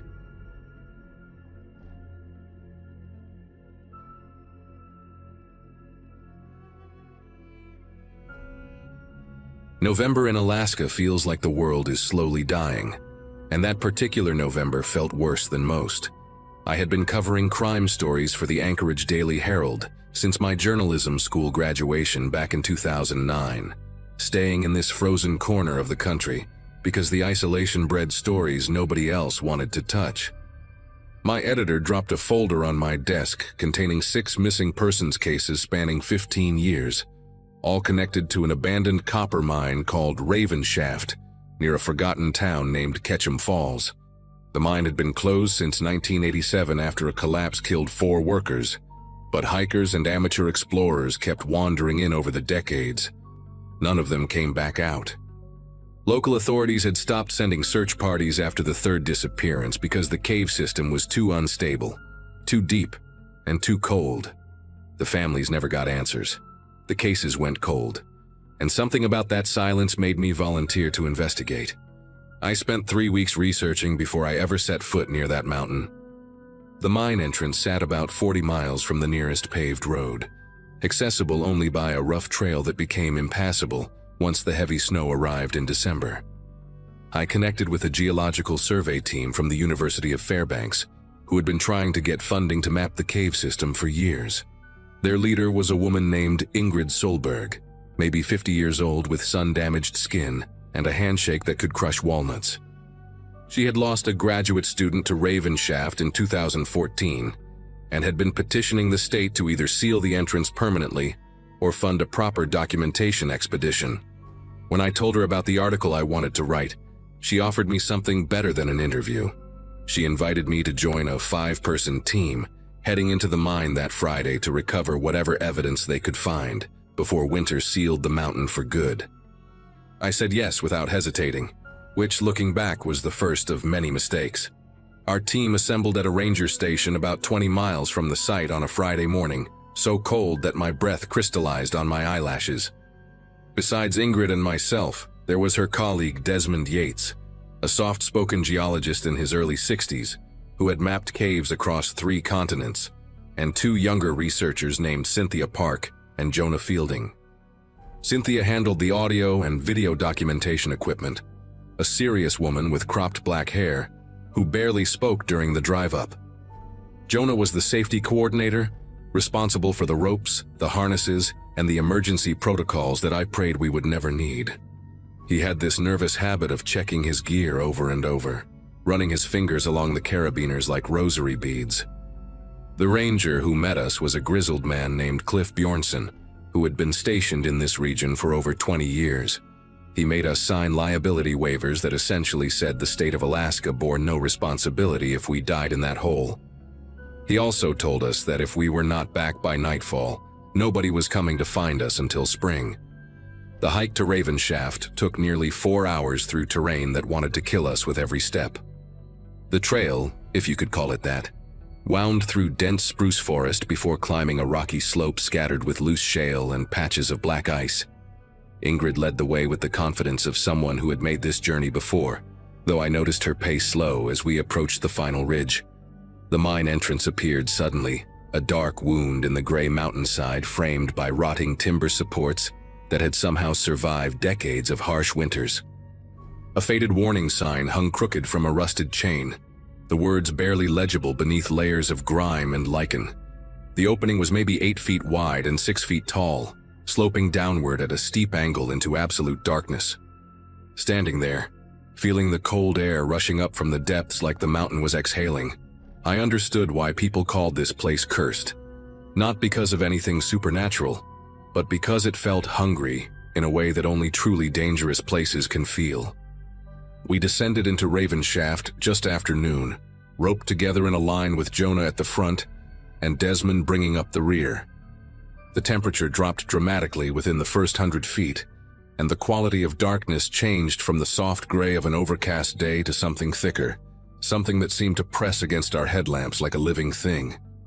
The main shaft angled downward for about 300 meters before opening into a large chamber that the original miners had used as a staging area. Rusted equipment still littered the floor. Pickaxes and ore carts and coils of ancient rope turned brittle with age. Our boots crunched on a mixture of gravel and ice crystals that had formed over decades of water seeping through microscopic cracks in the rock. Ingrid pointed her light toward the far end of the chamber, where 3 tunnels branched off into different directions, each one disappearing into its own private darkness. She explained that the left tunnel led to the collapsed section where the 4 miners had died in 1987. The middle tunnel went deeper into the mountain, descending another 200 meters before dead-ending at a flooded shaft. The right tunnel was where most of the missing persons had last been seen, according to the sparse evidence that search teams had recovered over the years. We took the right tunnel, moving slowly and carefully along a path that grew narrower with every step. The walls were slick with moisture, and in several places we had to duck beneath rock formations that jutted down like broken teeth.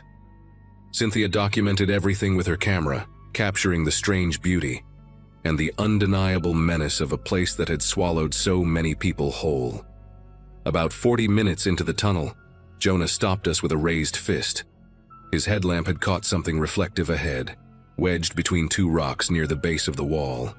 He crouched down and pulled out a hiking boot, faded orange with a distinctive zigzag pattern on the sole. Inside the boot, still laced tight, was a wool sock. Ingrid checked her files and confirmed that the boot matched the description of gear worn by a hiker named Russell Adkins, a 24-year-old college student who had entered Raven Shaft alone in 2016 and never returned. We found only the one boot, no sign of the other, and no sign of Russell. Cynthia photographed the discovery from multiple angles while I stood there wondering what kind of circumstances would cause someone to leave behind a single boot in a place like this. The tunnel opened into a second chamber about an hour later, smaller than the first but with a higher ceiling that disappeared beyond the reach of our lights. This room felt different immediately, and it took me a moment to understand why. There were signs of habitation everywhere. A sleeping bag lay unrolled against the far wall, its fabric torn and stained with something dark that could have been mud or could have been blood. Nearby sat a camping stove, 2 empty water bottles, a scattered pile of energy bar wrappers, and a backpack with its contents dumped across the stone floor. Ingrid approached the scene carefully, instructing everyone to stay back until she could assess the situation. She crouched beside the backpack and read the name embroidered on its strap, aloud. Gretchen Moody. According to Ingrid's research, Gretchen had been part of a group of 4 amateur spelunkers who entered Raven Shaft in October of 2017. The group had planned a 2-day exploration and packed supplies accordingly. When they failed to return after 5 days, authorities mounted a limited search that recovered nothing. Now we were looking at proof that at least one of them had survived long enough to set up camp deep inside this mountain.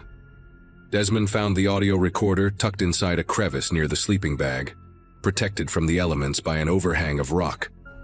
It was a small digital device, the kind hikers use to document their journeys, and miraculously, the battery still held a faint charge. Ingrid wanted to wait until we returned to the surface to examine the contents, but Cynthia argued that we needed to know what we were dealing with before going any deeper. The group voted, and curiosity won. We gathered in a loose circle, while Cynthia connected the recorder to a portable speaker she carried in her kit. The first file was dated October 17, 2017, recorded in the cheerful voice of a young woman who introduced herself as Gretchen. She described the group's excitement about exploring a cave system that few people had ever documented. The other voices in the background belonged to her companions, a man named Isaac, another woman named Shelley, and a 4th member whose name I could not quite make out through the static. They sounded happy. They sounded alive. And somehow knowing what came next made listening to those first innocent minutes almost unbearable. The second recording was made 2 days later, and the change in tone was immediate. Gretchen's voice trembled as she explained that a rockfall had blocked their exit route. Isaac had tried to find an alternate path but returned after several hours with bad news. Every passage they explored either dead-ended or looped back to the same chamber. Their food was running low. Their flashlight batteries were failing one by one. Shelley had injured her ankle during the initial collapse and could barely walk. The 4th member, whose name was finally clear in this recording as Bo, kept insisting that he had heard movement somewhere deeper in the tunnels. Not animals, he said. Footsteps. Human footsteps. The others dismissed him as paranoid, but Gretchen's voice carried a note of doubt that suggested she was not entirely convinced. The recording ended abruptly with the sound of something falling in the distance, followed by Shelley screaming, and then silence. We sat in that cold chamber, 5 people huddled around a speaker, listening to the echoes of a nightmare that had played out in this exact spot years before we arrived. The third recording was the worst. Gretchen spoke in a whisper, her words rushed and broken by long pauses where she seemed to be listening for something. 6 days had passed since the collapse. Isaac was dead. She did not explain how or why, only that it had happened during an argument about their remaining water supply. Bo had disappeared into one of the side tunnels 2 days earlier and never came back. Shelley's ankle had become infected, and she spent most of her time unconscious, burning with fever. Gretchen described the darkness as a weight pressing down on her chest, the silence broken only by Shelley's labored breathing, and the constant drip of water somewhere in the distance. She mentioned the footsteps again. Bo had been right, she said. Someone else was in these tunnels. She had heard them too, always just beyond the reach of her dying flashlight, always moving away when she called out. She begged whoever found this recording to tell her mother that she had tried to survive. She begged them to bring her body home. The recording ended with a sound that none of us could identify, a low, scraping noise that seemed to come from multiple directions at once, followed by Gretchen whispering a single word that sounded like "run." Nobody spoke for a long time after the recordings ended. Ingrid finally broke the silence by announcing that we had collected enough evidence and needed to begin our ascent before we lost too much daylight. I noticed that her hands moved with a new urgency as she packed the recorder into a protective case. Jonah started organizing our gear for the return journey, counting heads as he always did before any movement. He counted twice, then a third time. His face went pale in the harsh white light of our headlamps, and he asked a question that turned my insides to ice. Where was Desmond? We all looked around the chamber, calling his name into the darkness, our voices bouncing off the wet stone walls and returning to us distorted and strange. Desmond had been standing at the edge of the group just minutes ago, examining some markings on the wall near the tunnel entrance. Now that spot was empty. His pack lay on the ground where he had set it down, but the man himself had vanished without a sound. Cynthia pointed her camera light toward the tunnel we had entered through, then toward 2 smaller passages on the opposite side of the chamber that we had not yet explored. Nothing. No movement. No answer to our increasingly frantic calls. Jonah wanted to search immediately, but Ingrid overruled him with a voice that shook despite her efforts to remain calm. She reminded us of the protocols we had all agreed to before entering the mine. If someone became separated, the group would mark the location, return to the surface, and contact authorities with proper rescue equipment. Going deeper into an unstable cave system to search for a missing person was exactly how more people ended up dead. I understood her logic, but standing there in that chamber surrounded by the belongings of people who had died alone in the dark, the thought of leaving Desmond behind felt monstrous. We compromised. Jonah and I would check the 2 unexplored passages for exactly 5 minutes each, while Ingrid and Cynthia stayed at the camp to maintain a light beacon. The first passage curved sharply after about 30 feet and ended in a wall of collapsed rubble that looked decades old. The second passage went deeper, angling downward at a steep grade, and about 100 feet in, my headlamp caught something that stopped me cold. A footprint in the mud. Fresh. Pointing away from the chamber, heading deeper into the mountain, the tread pattern matched the boots Desmond had been wearing. I called his name one more time, my voice swallowed by the tunnel ahead. Nothing came back except a faint echo and something else. Something that might have been the wind moving through cracks in the rock, or might have been breathing. Jonah grabbed my arm and pulled me back toward the chamber. Our 5 minutes were up. When we returned to Ingrid and Cynthia, I told them about the footprint, expecting Ingrid to change her mind about the search. Instead, her expression hardened into something I recognized from years of interviewing people who had made impossible choices. She said that Desmond knew the risks better than any of us. She said that if he had walked deeper into that tunnel on his own, there was a reason, and if he had been taken, then whatever took him was still down there with us. Either way, 3 more bodies would not bring him home. We gathered what evidence we could carry, including Gretchen's recorder and the photographs Cynthia had taken, and we began our ascent. The climb back to the surface felt twice as long as the descent. Every sound made us flinch. Every shadow seemed to move at the edges of our lights. I kept looking back, hoping to see Desmond's familiar silhouette catching up to us, but the darkness behind remained absolute and empty. We emerged from Ravenshaft just as the last gray light of day was fading from the sky. Cliff Bjornsson was waiting at the ranger station with coffee and questions. When we told him about Desmond, his face registered no surprise, only a weary kind of resignation that suggested he had heard this story before. He made calls to the state police and the search and rescue coordinator, but I could tell from his tone that nobody expected a recovery operation. The official report, which I obtained months later through a records request, concluded that Desmond Yates had likely become disoriented in the cave system and fallen into one of the many unmapped shafts that riddled the lower levels. His body was never recovered. The entrance to Ravenshaft was sealed with concrete and steel bars the following spring, and a new sign was erected warning that trespassers would face criminal prosecution. I published my article in February, though the editors cut most of the details about the recordings and focused instead on the broader issue of abandoned mine safety. The families of the missing contacted me for months afterward, desperate for any information I had not included in the story. I told them what I could. I did not tell them about the footsteps that Gretchen heard, or about the fresh boot print leading into darkness, or about the sound I heard just before Jonah pulled me back from that tunnel. A sound like someone whispering my name from very far away, in a voice that almost sounded like Desmond.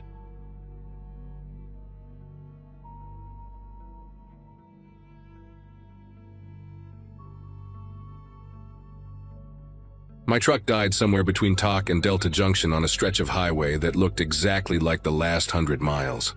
White, flat, and empty.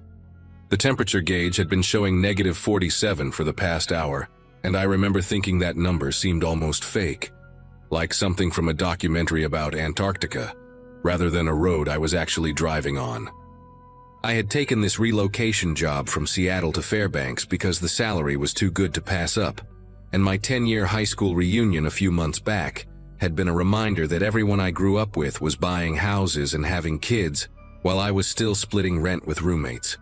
The plan seemed reasonable when I mapped it out. Drive the Alaska Highway in early December, get settled before the holidays, start fresh in January. I had packed blankets, extra food, flares, a full tank of gas, everything the internet told me to bring. But sitting there watching my dashboard light up with warnings before the engine gave one last shudder and went silent, I understood that all the preparation in the world means nothing when you are alone in a place that wants to kill you. I turned the key again and again, maybe 20 times, and each attempt produced a weaker sound until there was nothing but a faint click that reminded me of a dying heartbeat. The heating system stopped the moment the engine quit, and I could feel the cold pushing into the cabin almost immediately, like it had been pressed against the windows just waiting for its chance. I grabbed my phone knowing there would be no signal, and I was right. No bars, no data, nothing but a useless rectangle of glass and metal. Outside, the sun hung low even though my watch said it was barely 2 in the afternoon. That strange Arctic winter light that looks more like a permanent sunset than actual daytime. I figured I had maybe 3 hours before full darkness, and the thought of spending a night in this truck with no heat made my chest tight. I looked out at the road in both directions and saw absolutely nothing. No cars, no buildings, no smoke from distant chimneys, just an endless white plain broken only by the dark line of asphalt disappearing into the horizon. The silence was so complete that I could hear my own pulse in my ears, and for the first time since I started this drive, I felt genuinely afraid. I tried to remember what I had read about survival in extreme cold. Stay with your vehicle. That was the main advice everywhere online. Your car is shelter, it is visible to rescuers, it protects you from wind. But the articles I had read were written for situations where someone might actually come looking for you, where the temperature was maybe -20 and you could survive a night bundled up in blankets. This was different. At -47, the math changes completely. I had read somewhere that exposed skin gets frostbite in under 5 minutes at these temperatures. that your core body temperature starts dropping almost immediately once you stop producing heat. The blankets I had brought were good for a camping trip, not for a night in an unheated metal box when the air itself feels like it is trying to freeze your lungs. I did the calculation in my head. If no one drove by tonight, and the temperature dropped even further after dark like it always does, I would be dead by morning. That was not pessimism, that was just physics. I remembered passing a sign about 30 minutes back, something about a highway maintenance station 8 miles ahead. At the time I barely noticed it, just another green rectangle on an endless road. Now that sign felt like a lifeline, the only piece of information that might save me. 8 miles was not that far. I had run half marathons before, back when I lived in Seattle, and thought jogging along the waterfront made me some kind of athlete. But 8 miles in this cold, in snow boots and a jacket designed for Pacific Northwest rain rather than Arctic winter, with the sun going down, and no guarantee that the station would even be staffed. That was something else entirely. I sat in the truck for another 10 minutes, watching the windows start to frost over from the inside, feeling my fingers getting stiff even with gloves on. The decision made itself. Staying meant certain death by morning. Walking meant maybe dying, but also maybe living. I grabbed my backpack, stuffed it with the granola bars and water bottles I had brought, wrapped a scarf around my face until only my eyes were exposed, and stepped out of the truck into cold that hit me like a physical wall. The first breath I took outside felt like inhaling broken glass. The air was so cold that my nostrils stuck together for a second, and I had to breathe through my mouth just to get oxygen in. My eyes watered immediately, and I could feel the moisture trying to freeze on my eyelashes, turning them stiff and clumped. I started walking north along the highway, keeping the asphalt under my feet because I knew that wandering off into the snow would mean losing my sense of direction within minutes. The snow on the road had been packed down by whatever sparse traffic came through, but it was still slippery, and each step required concentration. I told myself to keep a steady pace, not too fast because sweating would be deadly. I had read that wet clothing in extreme cold is basically a death sentence, that the moisture pulls heat from your body faster than the air alone ever could. So I walked like I was on a casual stroll, except every part of my body was screaming that something was wrong, that I should be running, that I needed to get somewhere warm right now. After maybe 20 minutes, I started to notice that I could not feel my toes anymore. I was wearing 2 pairs of socks and my heaviest boots, the ones I had bought specifically for this trip, and none of it mattered. The cold had found a way in, like it always does, creeping through the rubber soles and the insulation and the wool until my feet felt like blocks of wood at the end of my legs. I kept walking because stopping was not an option. But I started doing this thing where I would curl my toes inside my boots, trying to force blood into them, trying to feel anything at all. My fingers were next, even inside the gloves, even tucked into my jacket pockets. The tips went numb first, then the knuckles. Then that numb feeling started creeping up toward my wrists. I checked my watch and realized I had been walking for almost 40 minutes, which meant I had covered maybe 2 miles at most. The maintenance station was still 6 miles away, and the sun had dropped noticeably lower, painting everything in shades of orange and purple that would have been beautiful if they did not mean I was running out of time. Around the 1-hour mark, something changed in my head. I noticed it happening, which is the strange part. I was aware that my thoughts were getting slower, like my brain was a computer running too many programs at once. I would start thinking about something, like how far I had walked or whether I should eat one of the granola bars, and then I would just lose the thread of it completely. I found myself stopping in the middle of the road for no reason, just standing there staring at the horizon, and I had to physically force myself to start moving again. My body wanted to stop. Every cell in me was saying, just sit down for a minute, just rest, just take a break. I knew that was the hypothermia talking, that sitting down meant dying. But knowing something and feeling something are 2 completely different things when your core temperature is dropping and your brain is not getting enough warm blood. I started talking to myself out loud, just to have something to focus on, just to keep my mind from drifting into that soft gray fog that kept trying to swallow my thoughts. The road started to look different after a while, or maybe I was just seeing it differently. I could have sworn there was a building up ahead at one point, a dark shape against the snow, and I walked faster toward it for maybe 5 minutes before realizing it was just a shadow, some trick of the fading light on the landscape. That scared me more than anything had so far. If I was already seeing things that were not there, how much longer before I walked off the road entirely without realizing it? The highway was my only guide, the only thing keeping me pointed in the right direction. And if I lost it, I would be wandering in circles until I collapsed. I tried to focus harder, tried to keep my eyes on the asphalt directly in front of me, but my vision kept going blurry at the edges, and I had to blink constantly to clear it. The tears would freeze almost instantly, gluing my eyelids together for a half-second each time, and wiping them away with my frozen gloves just made it worse.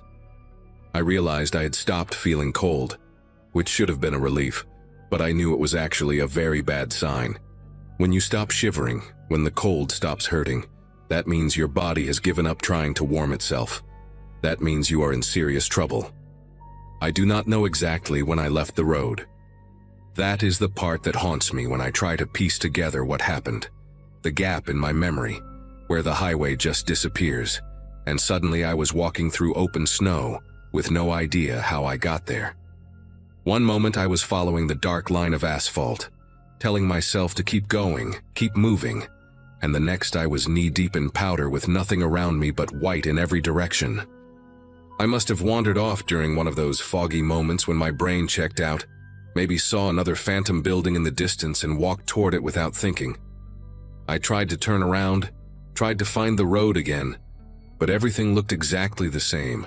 Flat white ground meeting gray-blue sky and a perfect circle around me, like I was standing in the center of an empty dome. I picked a direction and started walking, telling myself it had to be the right way.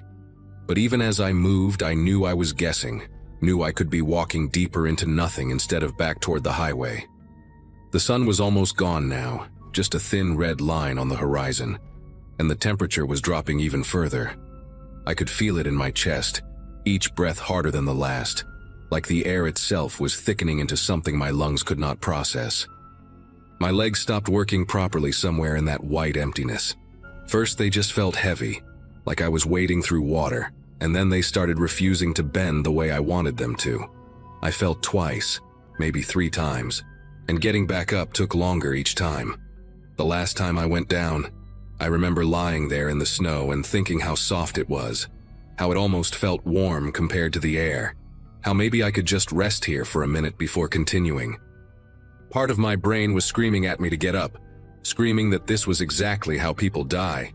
But that voice seemed far away now, like someone yelling from another room. I managed to push myself to my knees, then to my feet, but standing felt like an achievement that took everything I had. I looked around and realized I could not see anything anymore. Not the road, not the sun, not any landmark at all. Just darkness creeping in from every direction and the snow beneath my feet, and this incredible tiredness that made every thought feel like pushing a boulder uphill. I took a few more steps, maybe 10 or 20, and then I stopped. Not because I decided to stop, but because my body simply would not go any further. My legs locked up, my knees buckled, and I went down into the snow one final time. I woke up in a hospital in Fairbanks 3 days later, and for the first few hours I had no idea where I was or how I got there. A nurse told me that a snowplow driver found my truck on the highway and called it in, and that search and rescue teams had been looking for me since the next morning.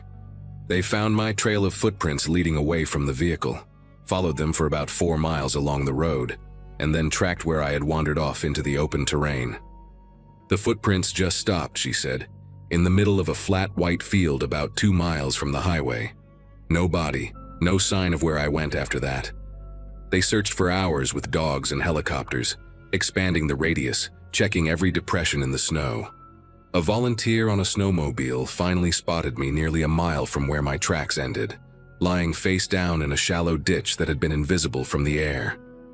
My core temperature when they got me to the medical center was 26 degrees Celsius. The doctors said anything below 28 is usually fatal, that most people do not come back from that. I lost 3 toes on my left foot and 2 on my right, plus the tips of 4 fingers. The surgeon told me I was lucky, and I wanted to laugh at him, but I did not have the energy. What I cannot stop thinking about even now is that gap between where my footprints stopped and where they found me. Almost a full mile of distance with no tracks, no trail, nothing to show how I got there. The rescue team leader visited me in the hospital and admitted he had never seen anything like it. The snow was undisturbed, fresh powder that would have shown every step, but there was just nothing, like I had been picked up and set down somewhere else. He asked if I remembered walking that distance, and I told him the truth, that I do not remember anything after falling that last time until I woke up in this bed. The doctors say it was probably some kind of automatic response, my body moving on its own while my conscious mind was completely shut down. A last survival instinct that kept me crawling toward that ditch where the wind was blocked and the snow provided insulation. Maybe that is what happened. Maybe my body saved itself while I was not home. But sometimes late at night, when I look at the stumps where my toes used to be and feel the phantom ache in my missing fingertips, I wonder about those invisible steps. I wonder what part of me was still walking when the rest of me had already given up. I drove through Alaska thinking I understood cold, thinking I was prepared, and I learned that there are things about your own body and your own mind that you will never understand, not even when they save your life.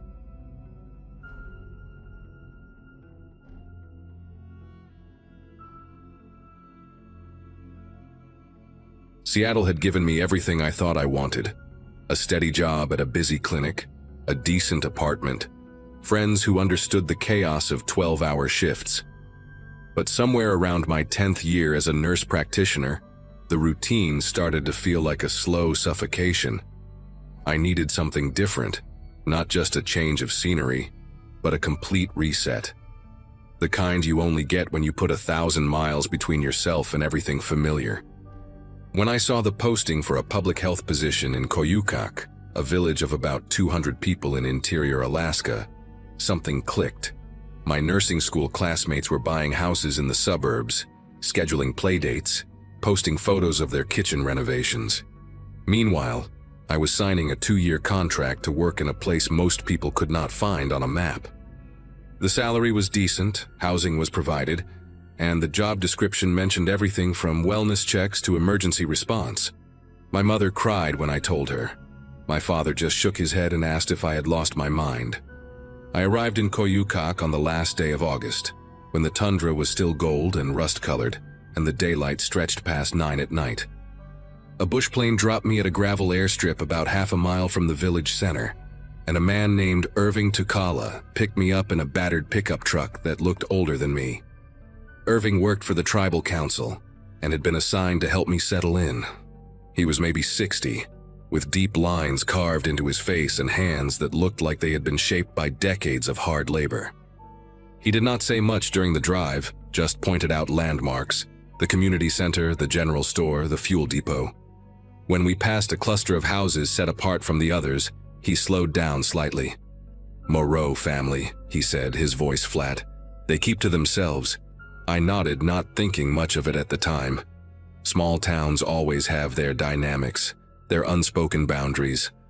I had no idea that those 3 words would become the first thread of something I wish I had never pulled.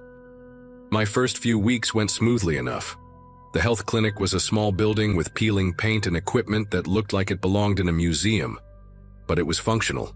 I saw patients for everything from ear infections to diabetes management, and most people were friendly in that reserved, cautious way that comes from living in tight-knit communities. I learned to read the silences as much as the words. A woman named Ruthie Anaktavuk became my unofficial guide to village life. She worked at the general store and had a way of explaining things without making me feel like an outsider. She told me which families had been there for generations, which had arrived more recently, and which ones I should just leave alone. When I asked about the Moreaus, her face changed. Not dramatically, but enough for me to notice. "They handle their own problems," she said, and then she changed the subject to the weather forecast. I let it go, but something about her reaction stayed with me like a splinter I could not reach. It was mid-September when the first real incident happened. A young girl, maybe 7 or 8 years old, came into the clinic with her mother. The girl had a gash on her forearm that clearly needed stitches, deep enough that I could see the white of tissue beneath the blood. But when I started preparing the suture kit, the mother grabbed her daughter and pulled her toward the door. "We changed our minds," she said, not meeting my eyes. "It will heal on its own." I tried to explain the risk of infection, the likelihood of scarring, but she was already gone. I stood there in the empty exam room holding a needle and thread, feeling like I had just witnessed something I did not understand. When I mentioned it to Ruthie later that day, she got very quiet. "That was Celeste Moreau," she finally said. "Her daughter Elise. They do not come to the clinic, they never have." I asked her why, and she just shook her head. "Some questions are better left alone out here." October came fast, and with it the cold. Not the crisp autumn chill I knew from the Pacific Northwest, but something deeper. A cold that seemed to seep into the walls, into your bones, into your thoughts. The daylight was shrinking rapidly, and by the end of the month we had maybe 6 hours of weak sunlight before the darkness swallowed everything again. I spent more time in the clinic going through old records, partly out of boredom, and partly because the incident with the Moreau girl kept nagging at me. The filing system was a mess, decades of paper records stuffed into cabinets with no real organization. But as I started sorting through them, patterns began to emerge. Death certificates mostly. In a village this small, you expect to see deaths from the usual causes: age, accidents, the occasional illness. What I did not expect was how many of those accidents involved the same handful of family names: Moreau, Ivanov, Tulik. Over and over again. Drownings, falls, exposure, hunting mishaps. All ruled accidental by whatever authority had signed off on them, but the frequency was staggering. In the past 15 years, I counted 11 deaths among those 3 families alone. 11, in a village of 200 people. I started making a list, writing down dates and names and causes of death on a yellow legal pad I kept hidden in my desk drawer. Maybe I was paranoid, maybe I was just a city girl looking for drama in a quiet place. But then I noticed something else. The deaths were not random. They clustered around the same time each year, mostly between late October and early December, when the village was at its most isolated. When the rivers froze, but the ice was not yet thick enough for safe travel. When the bush planes stopped flying because of weather.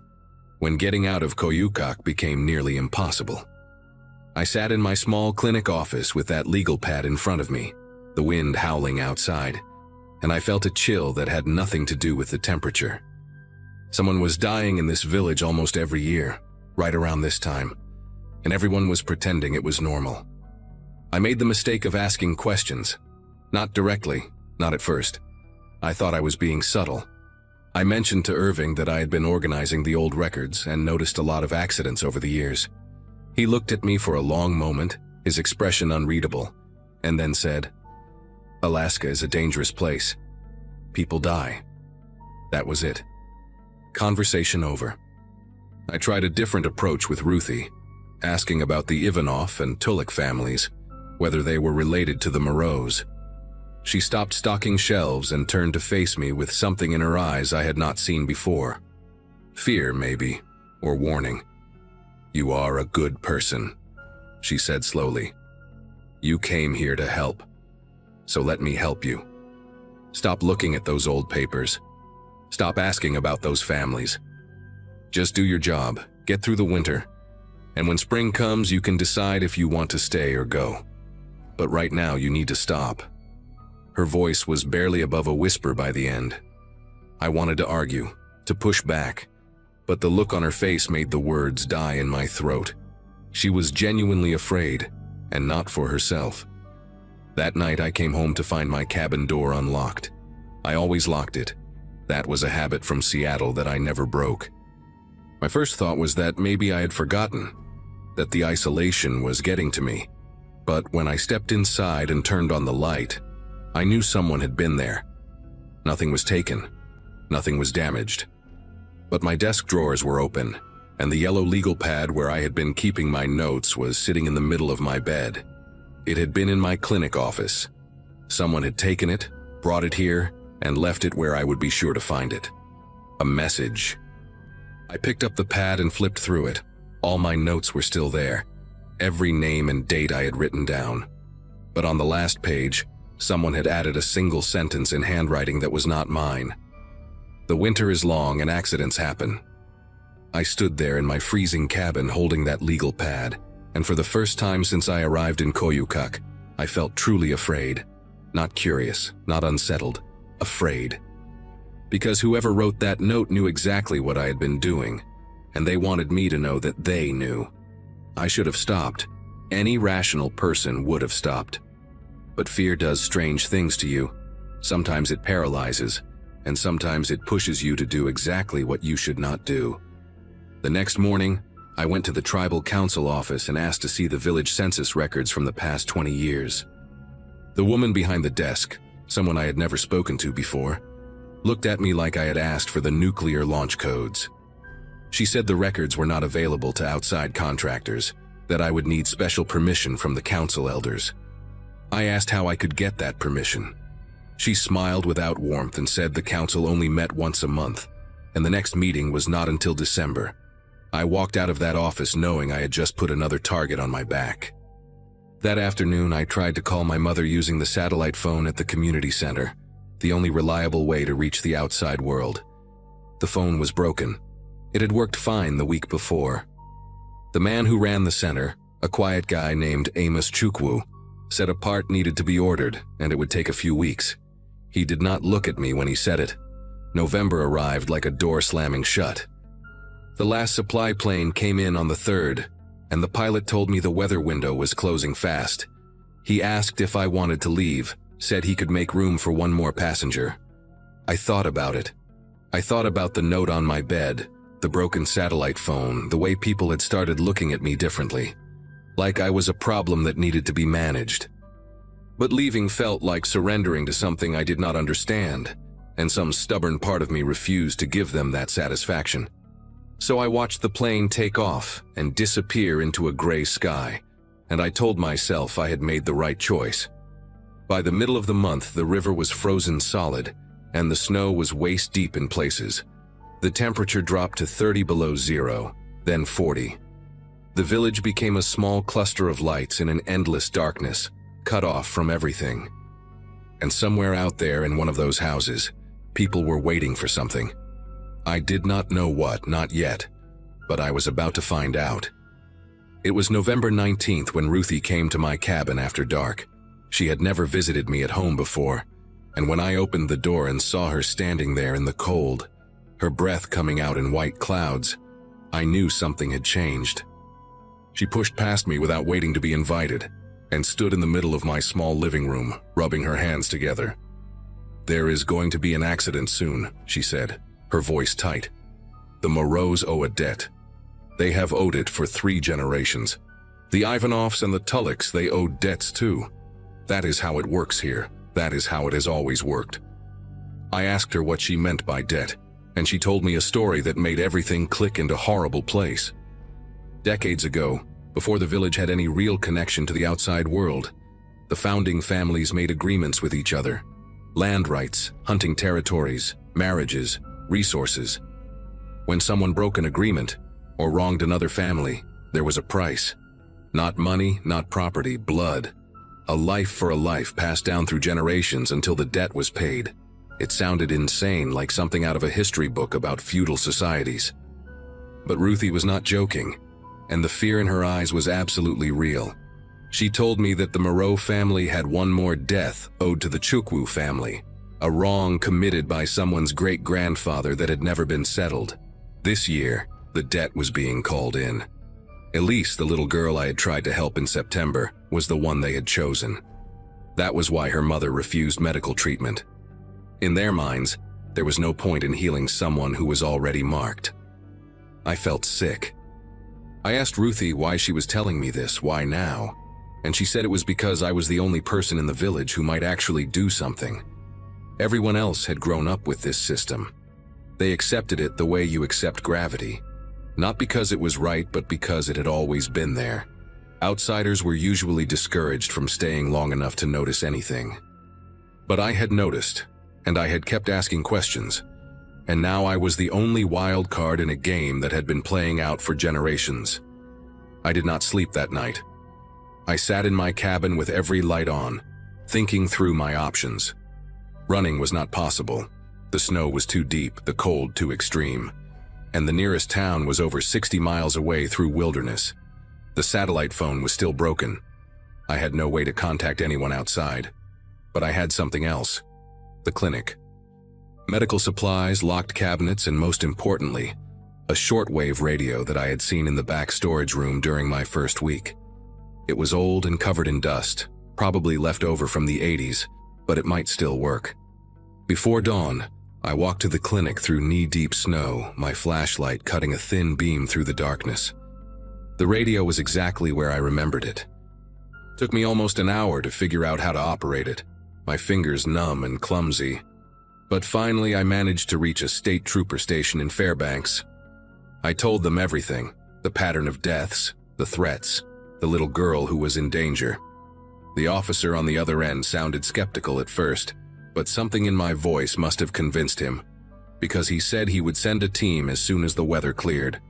He told me to stay inside, keep my head down, and wait. The next 3 days were the longest of my life. I stayed in the clinic, sleeping on the exam table, eating canned food from the emergency supplies. On the second day, someone tried the door handle in the middle of the night. It was locked, and whoever it was eventually went away, but I did not close my eyes again until morning. On the fourth day, I heard the sound of helicopter blades cutting through the frozen air. 2 state troopers and a child welfare officer landed on the outskirts of the village, and within hours, Elise Moreau was in protective custody. I do not know exactly what happened after that. I was evacuated on the same helicopter and never went back. I heard later that several people were arrested, that the investigation uncovered evidence of at least 7 deaths that were being reclassified as homicides. The village of Koyukak was all over the news for a few weeks, and then the world moved on to other horrors. I still have the yellow legal pad with the threat written on the last page. Sometimes I take it out and look at that handwriting, and I wonder who wrote it. I wonder if they are still out there in some other small place keeping old debts alive.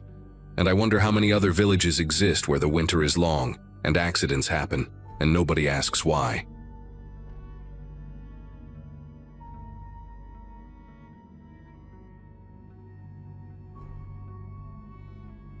Working at a temporary construction camp in Alaska felt like a strange pause in my life. Something I told myself was just a means to an end. I'd taken the job because the pay was good, and I needed to clear some debts, and the camp promised short rotations and long stretches of time off. At that point, my life was simple and quiet, mostly work, sleep, and the occasional call home when the satellite signal cooperated. The camp itself sat far from any real town, surrounded by uneven ground, frozen mud, and a horizon that never felt close. Rows of portable trailers were bolted into the dirt like they might slide away if no one watched them. Most of us were strangers to each other, passing through, carrying our own reasons for being there. That made it easy to keep your head down and mind your business. It also made it easy for things to happen without anyone asking too many questions. The day everything started to bother me wasn't dramatic at first, just oddly quiet. A guy named Trevor, who bunked 2 trailers down from me, didn't show up for breakfast. No note, no warning, just his locker cleared out and his boots gone. People said he'd quit overnight, which wasn't unheard of, but the way everyone accepted it felt rehearsed. This wasn't the first time either. Over the previous months, workers had vanished from the schedule between shifts. No goodbye drinks, no heated arguments with supervisors, nothing you'd expect from someone leaving suddenly. Management always brushed it off as personal issues or better offers elsewhere. The explanations were thin, but nobody pushed back. In a place like that, asking questions made you stand out. That night I worked the late shift, doing equipment checks near the edge of the camp where the lights barely reached. The generators hummed unevenly, and the cold crept through my gloves no matter how tightly I clenched my fingers. Somewhere past the trailers, I heard raised voices, low and sharp, like an argument being swallowed by the wind. I couldn't see who it was, only the outline of someone moving between structures, staying close to the shadows. When I walked closer, The voices stopped instantly, leaving behind an empty stretch of gravel and a feeling that I'd interrupted something I wasn't meant to see.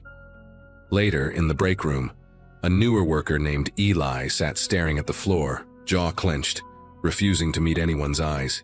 He clocked out early and didn't come back. By the next morning, Eli's trailer was locked and stripped bare, same as Trevor's. This time, though, I noticed scuff marks near the steps, deep grooves in the mud that looked like someone had been dragged or pushed hard. I brought it up quietly to a supervisor, who gave me a tight look and told me to focus on my job. That response stuck with me more than the marks themselves. Over lunch, a few of us traded glances but kept our mouths shut, the unspoken agreement hanging heavy in the air. Everyone sensed there was something ugly underneath these disappearances. The camp's isolation made it feel like its own world, one where rules bent easily and consequences stayed far away. By the end of that morning, I realized the problem wasn't just people leaving. It was what might have been happening to them before they did. After that, I started paying closer attention to the little things people usually ignored. Conversations would stop when certain footsteps passed by the trailers. A few workers flinched at raised voices, even when it was just joking around. One night during dinner, I noticed bruising along the neck of a guy named Marcus, half hidden by his jacket collar. When I asked if he was okay, he forced a laugh and said he'd slipped on ice. The explanation didn't match the marks, which were too narrow and uneven. He left camp 2 days later without collecting his last paycheck. Management posted his position as open before his bunk was even cleaned out. It felt like the camp itself swallowed people whole, erased them, and moved on.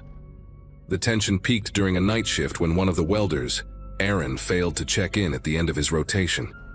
His radio crackled with static when we tried to reach him, and the supervisor delayed organizing a search, insisting Aaron probably wandered off to cool down somewhere. That excuse made no sense in freezing conditions, especially with the terrain around us. When we finally went looking, we found his helmet near a storage container, dented and smeared with dark residue.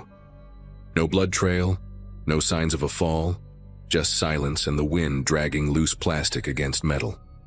By morning, Aaron was officially listed as having quit mid-shift. Seeing that typed out on the board felt unreal, like watching someone rewrite reality. A few days later, investigators arrived after someone finally contacted authorities outside the camp. They spoke to us one by one in a makeshift office, asking careful questions about threats, fights, and people leaving suddenly. What surprised me was how similar everyone's stories were once they felt safe talking. Intimidation in dark hallways, warnings delivered in whispers, physical confrontations that were never reported. One name kept surfacing, always followed by nervous pauses. The camp's setup made it easy for one person to control space and information, especially with new workers rotating in constantly. Oversight was minimal, records sloppy, and complaints quietly buried. Listening to it all laid out made me realize this wasn't a series of bad coincidences. The investigation uncovered years of ignored reports and unofficial settlements, all designed to keep the project running without disruption. The person responsible had learned exactly how far they could go, without triggering intervention, exploiting isolation and fear like tools. Workers who resisted were pressured into leaving, while others stayed silent to protect their paychecks. Eventually, the suspect was removed from the site under guard, though details were never fully shared with us. The camp didn't shut down, it just adjusted, pretending the problem had been solved cleanly. Even after things returned to a surface-level normal, the atmosphere never recovered. Every sound after dark carried weight, and trust between co-workers felt permanently damaged. I stayed long enough to see the investigators leave and the company issue a short statement about improved safety protocols. Nothing about the people who vanished, nothing about Aaron, nothing about the fear that had settled into the camp like a second climate. A few trailers were moved, a new supervisor rotated in, and we were told to report anything unusual. The words sounded empty by then. At night, the camp still felt watched, even with extra lighting and new faces around. People avoided being alone after dark, pairing up for cigarette breaks or bathroom runs. Sleep came in short, shallow bursts, broken by every sound of metal shifting or boots crunching outside. The place had learned our routines, and we couldn't unlearn what it had shown us. The day I decided to leave came quietly, without drama. I packed my duffel in the early morning, hands moving on instinct while my mind replayed small moments I hadn't questioned before. The way certain doors were always locked, the lack of cameras near storage areas, the silence from management when complaints surfaced. None of it felt accidental anymore. I turned in my badge without explaining myself, and no one asked why. That part disturbed me the most. It was as if the camp expected departures, accepted them as part of its design. When the transport truck pulled away, I watched the trailers shrink into the distance, lined up neatly like they hadn't held anything terrible inside them. Months later, back in normal life, the memories still surface at odd times. A generator hum can pull me right back to those nights, or the smell of diesel mixed with cold air. I read about similar camps online, and see the same patterns repeated in different places. Temporary jobs, isolated locations, workers who pass through without roots. It creates gaps where accountability should be, and those gaps invite the wrong kind of people. I don't know what ultimately happened to everyone who disappeared. Some may have escaped before things got worse, others might not have been so lucky. That uncertainty is harder to live with than a clear answer. I'm sharing this here because places like that don't advertise their dangers. They sell opportunity, fast money, and the idea that you can endure anything for a short time. What I learned is that isolation changes the rules, and silence can be trained into people without them noticing. If you ever find yourself somewhere remote where people vanish quietly and no one wants to talk about it, pay attention. Leaving without explanation might look strange from the outside, but sometimes it's the only option left. I walked away with my life and a story that still doesn't sit right. Others didn't even get that much.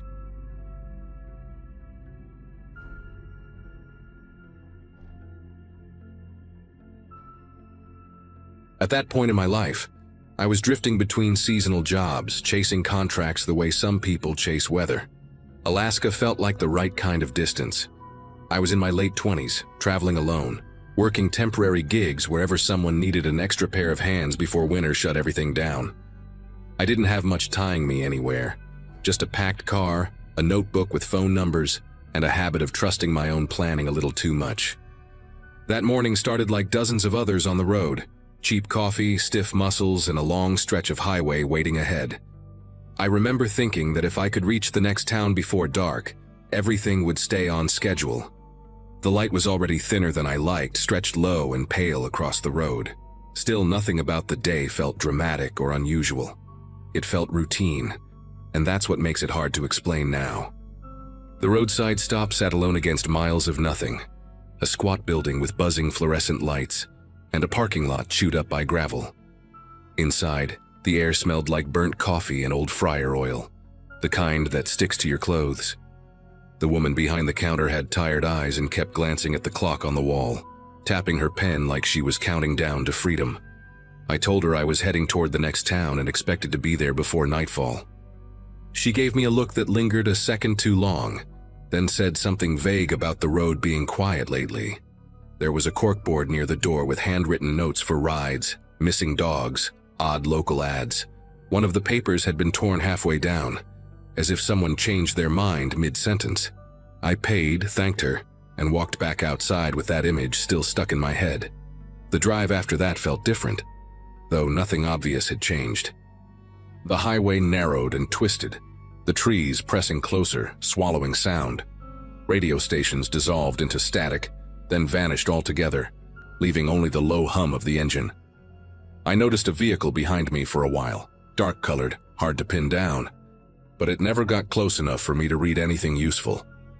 When it finally disappeared, the absence felt louder than its presence had. I kept checking the dashboard clock, doing mental math about distance and fading daylight.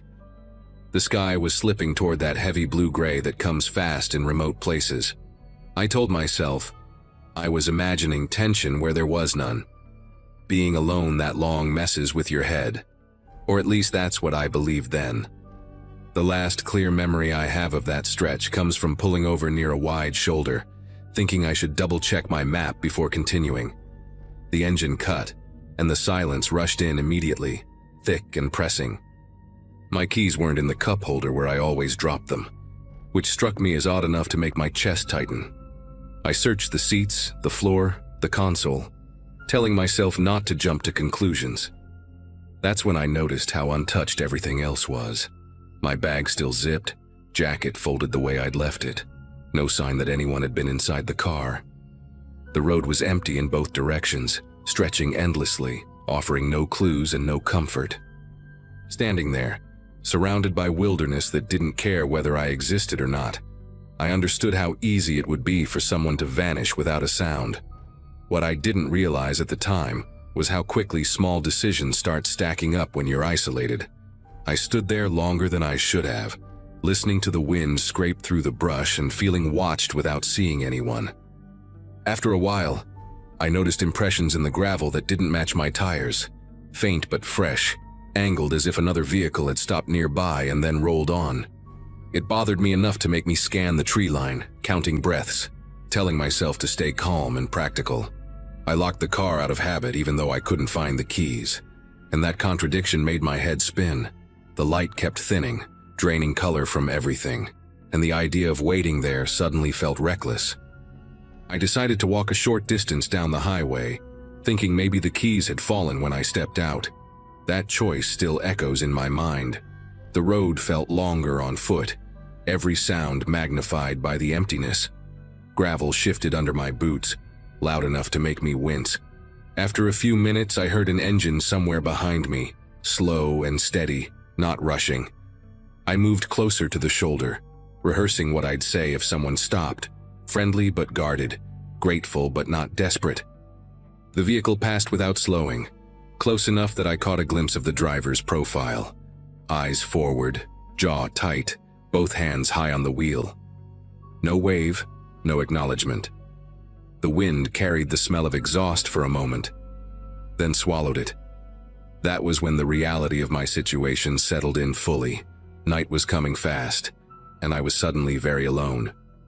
I turned back toward my car, faster now, heart pounding for reasons I couldn't neatly explain. The sky had deepened into a dull, bruised color, and the forest on either side looked denser than before, like it had crept closer while I wasn't looking. When I reached the spot where I'd left the car, my stomach clenched, not from panic, but from disbelief. The car was still there exactly as I'd left it, but the driver's door stood open a few inches. Inside, nothing was disturbed. No broken glass, no mess, no obvious signs of interference. Just the quiet and the open door, waiting. I shut it slowly, every sense tuned tight, trying to decide whether staying or leaving on foot made more sense. I spent that night inside the car, curled up low, conserving heat and listening to every shift in the air. At some point, footsteps passed nearby, careful and measured, stopping just far enough away that I couldn't pinpoint them. No voice, no flashlight beam, no sudden movement. Just the unmistakable sound of someone standing there, deciding something. Eventually, the steps retreated, dissolving back into the dark. When morning finally came, gray and weak, the keys were sitting on the hood, neatly placed as if to be found. I didn't question it. I got in, started the engine, and drove until I reached a town with people and noise and walls. I reported what happened, and searches were done, but nothing else turned up. Even now, I don't know who was out there or what they wanted. I only know that the isolation didn't protect me. It exposed me. After I reached that town, everything moved fast in a way that felt unreal. People asked questions while handing me coffee, while filling out forms, while glancing at each other when I described the open door and the keys on the hood. They focused on timelines, directions, mile markers. I kept trying to explain the feeling of being evaluated out there, like someone had been testing how far they could push before I broke. Search teams went back along the highway before the light faded again, combing ditches and tree lines, marking spots with little flags. I watched from the edge of the road, wrapped in a borrowed jacket, feeling strangely detached from my own story. Everyone kept saying how lucky I was. I nodded because that's what you do when you don't have the words to disagree. As the day stretched on, the questions shifted. Had I noticed anyone at the roadside stop? Did anyone seem too interested in my plans? I mentioned the board with the torn paper, the look the woman gave me when I talked about reaching town before night. One of the officers exchanged a glance with another and wrote something down without comment. They asked if I'd heard rumors about people disappearing along that route. I hadn't, but the way they phrased it told me enough. The wilderness wasn't just empty, it was useful. Miles of road, few witnesses, long delays before anyone noticed something was wrong. Anyone patient enough could wait out there and never leave a trace. By evening, they told me there was nothing more to do until morning. I sat alone in a small room at a motel, staring at my phone, replaying every choice I'd made since sunrise.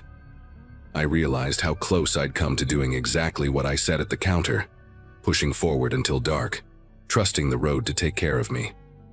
If I hadn't stopped when I did, if I'd ignored that missing key moment, the story might have ended very differently. The thought didn't come with dramatic fear, just a dull, heavy certainty. Some mistakes don't announce themselves. They wait quietly for you to be tired enough to make them. I left Alaska not long after that. I finished the contract I was there for, but the rest of the trip felt hollow, like I was moving through someone else's life. I still think about that stretch of highway and how calm everything looked on the surface. People ask if I believe someone was responsible, or if it was just coincidence and bad luck brushing up against isolation. I don't argue either way. All I know is that the road gave someone an opportunity, and that opportunity almost included me. When I tell this now, it's not for answers. It's so someone else might hesitate at a lonely stop and decide not to trust the distance the way I did.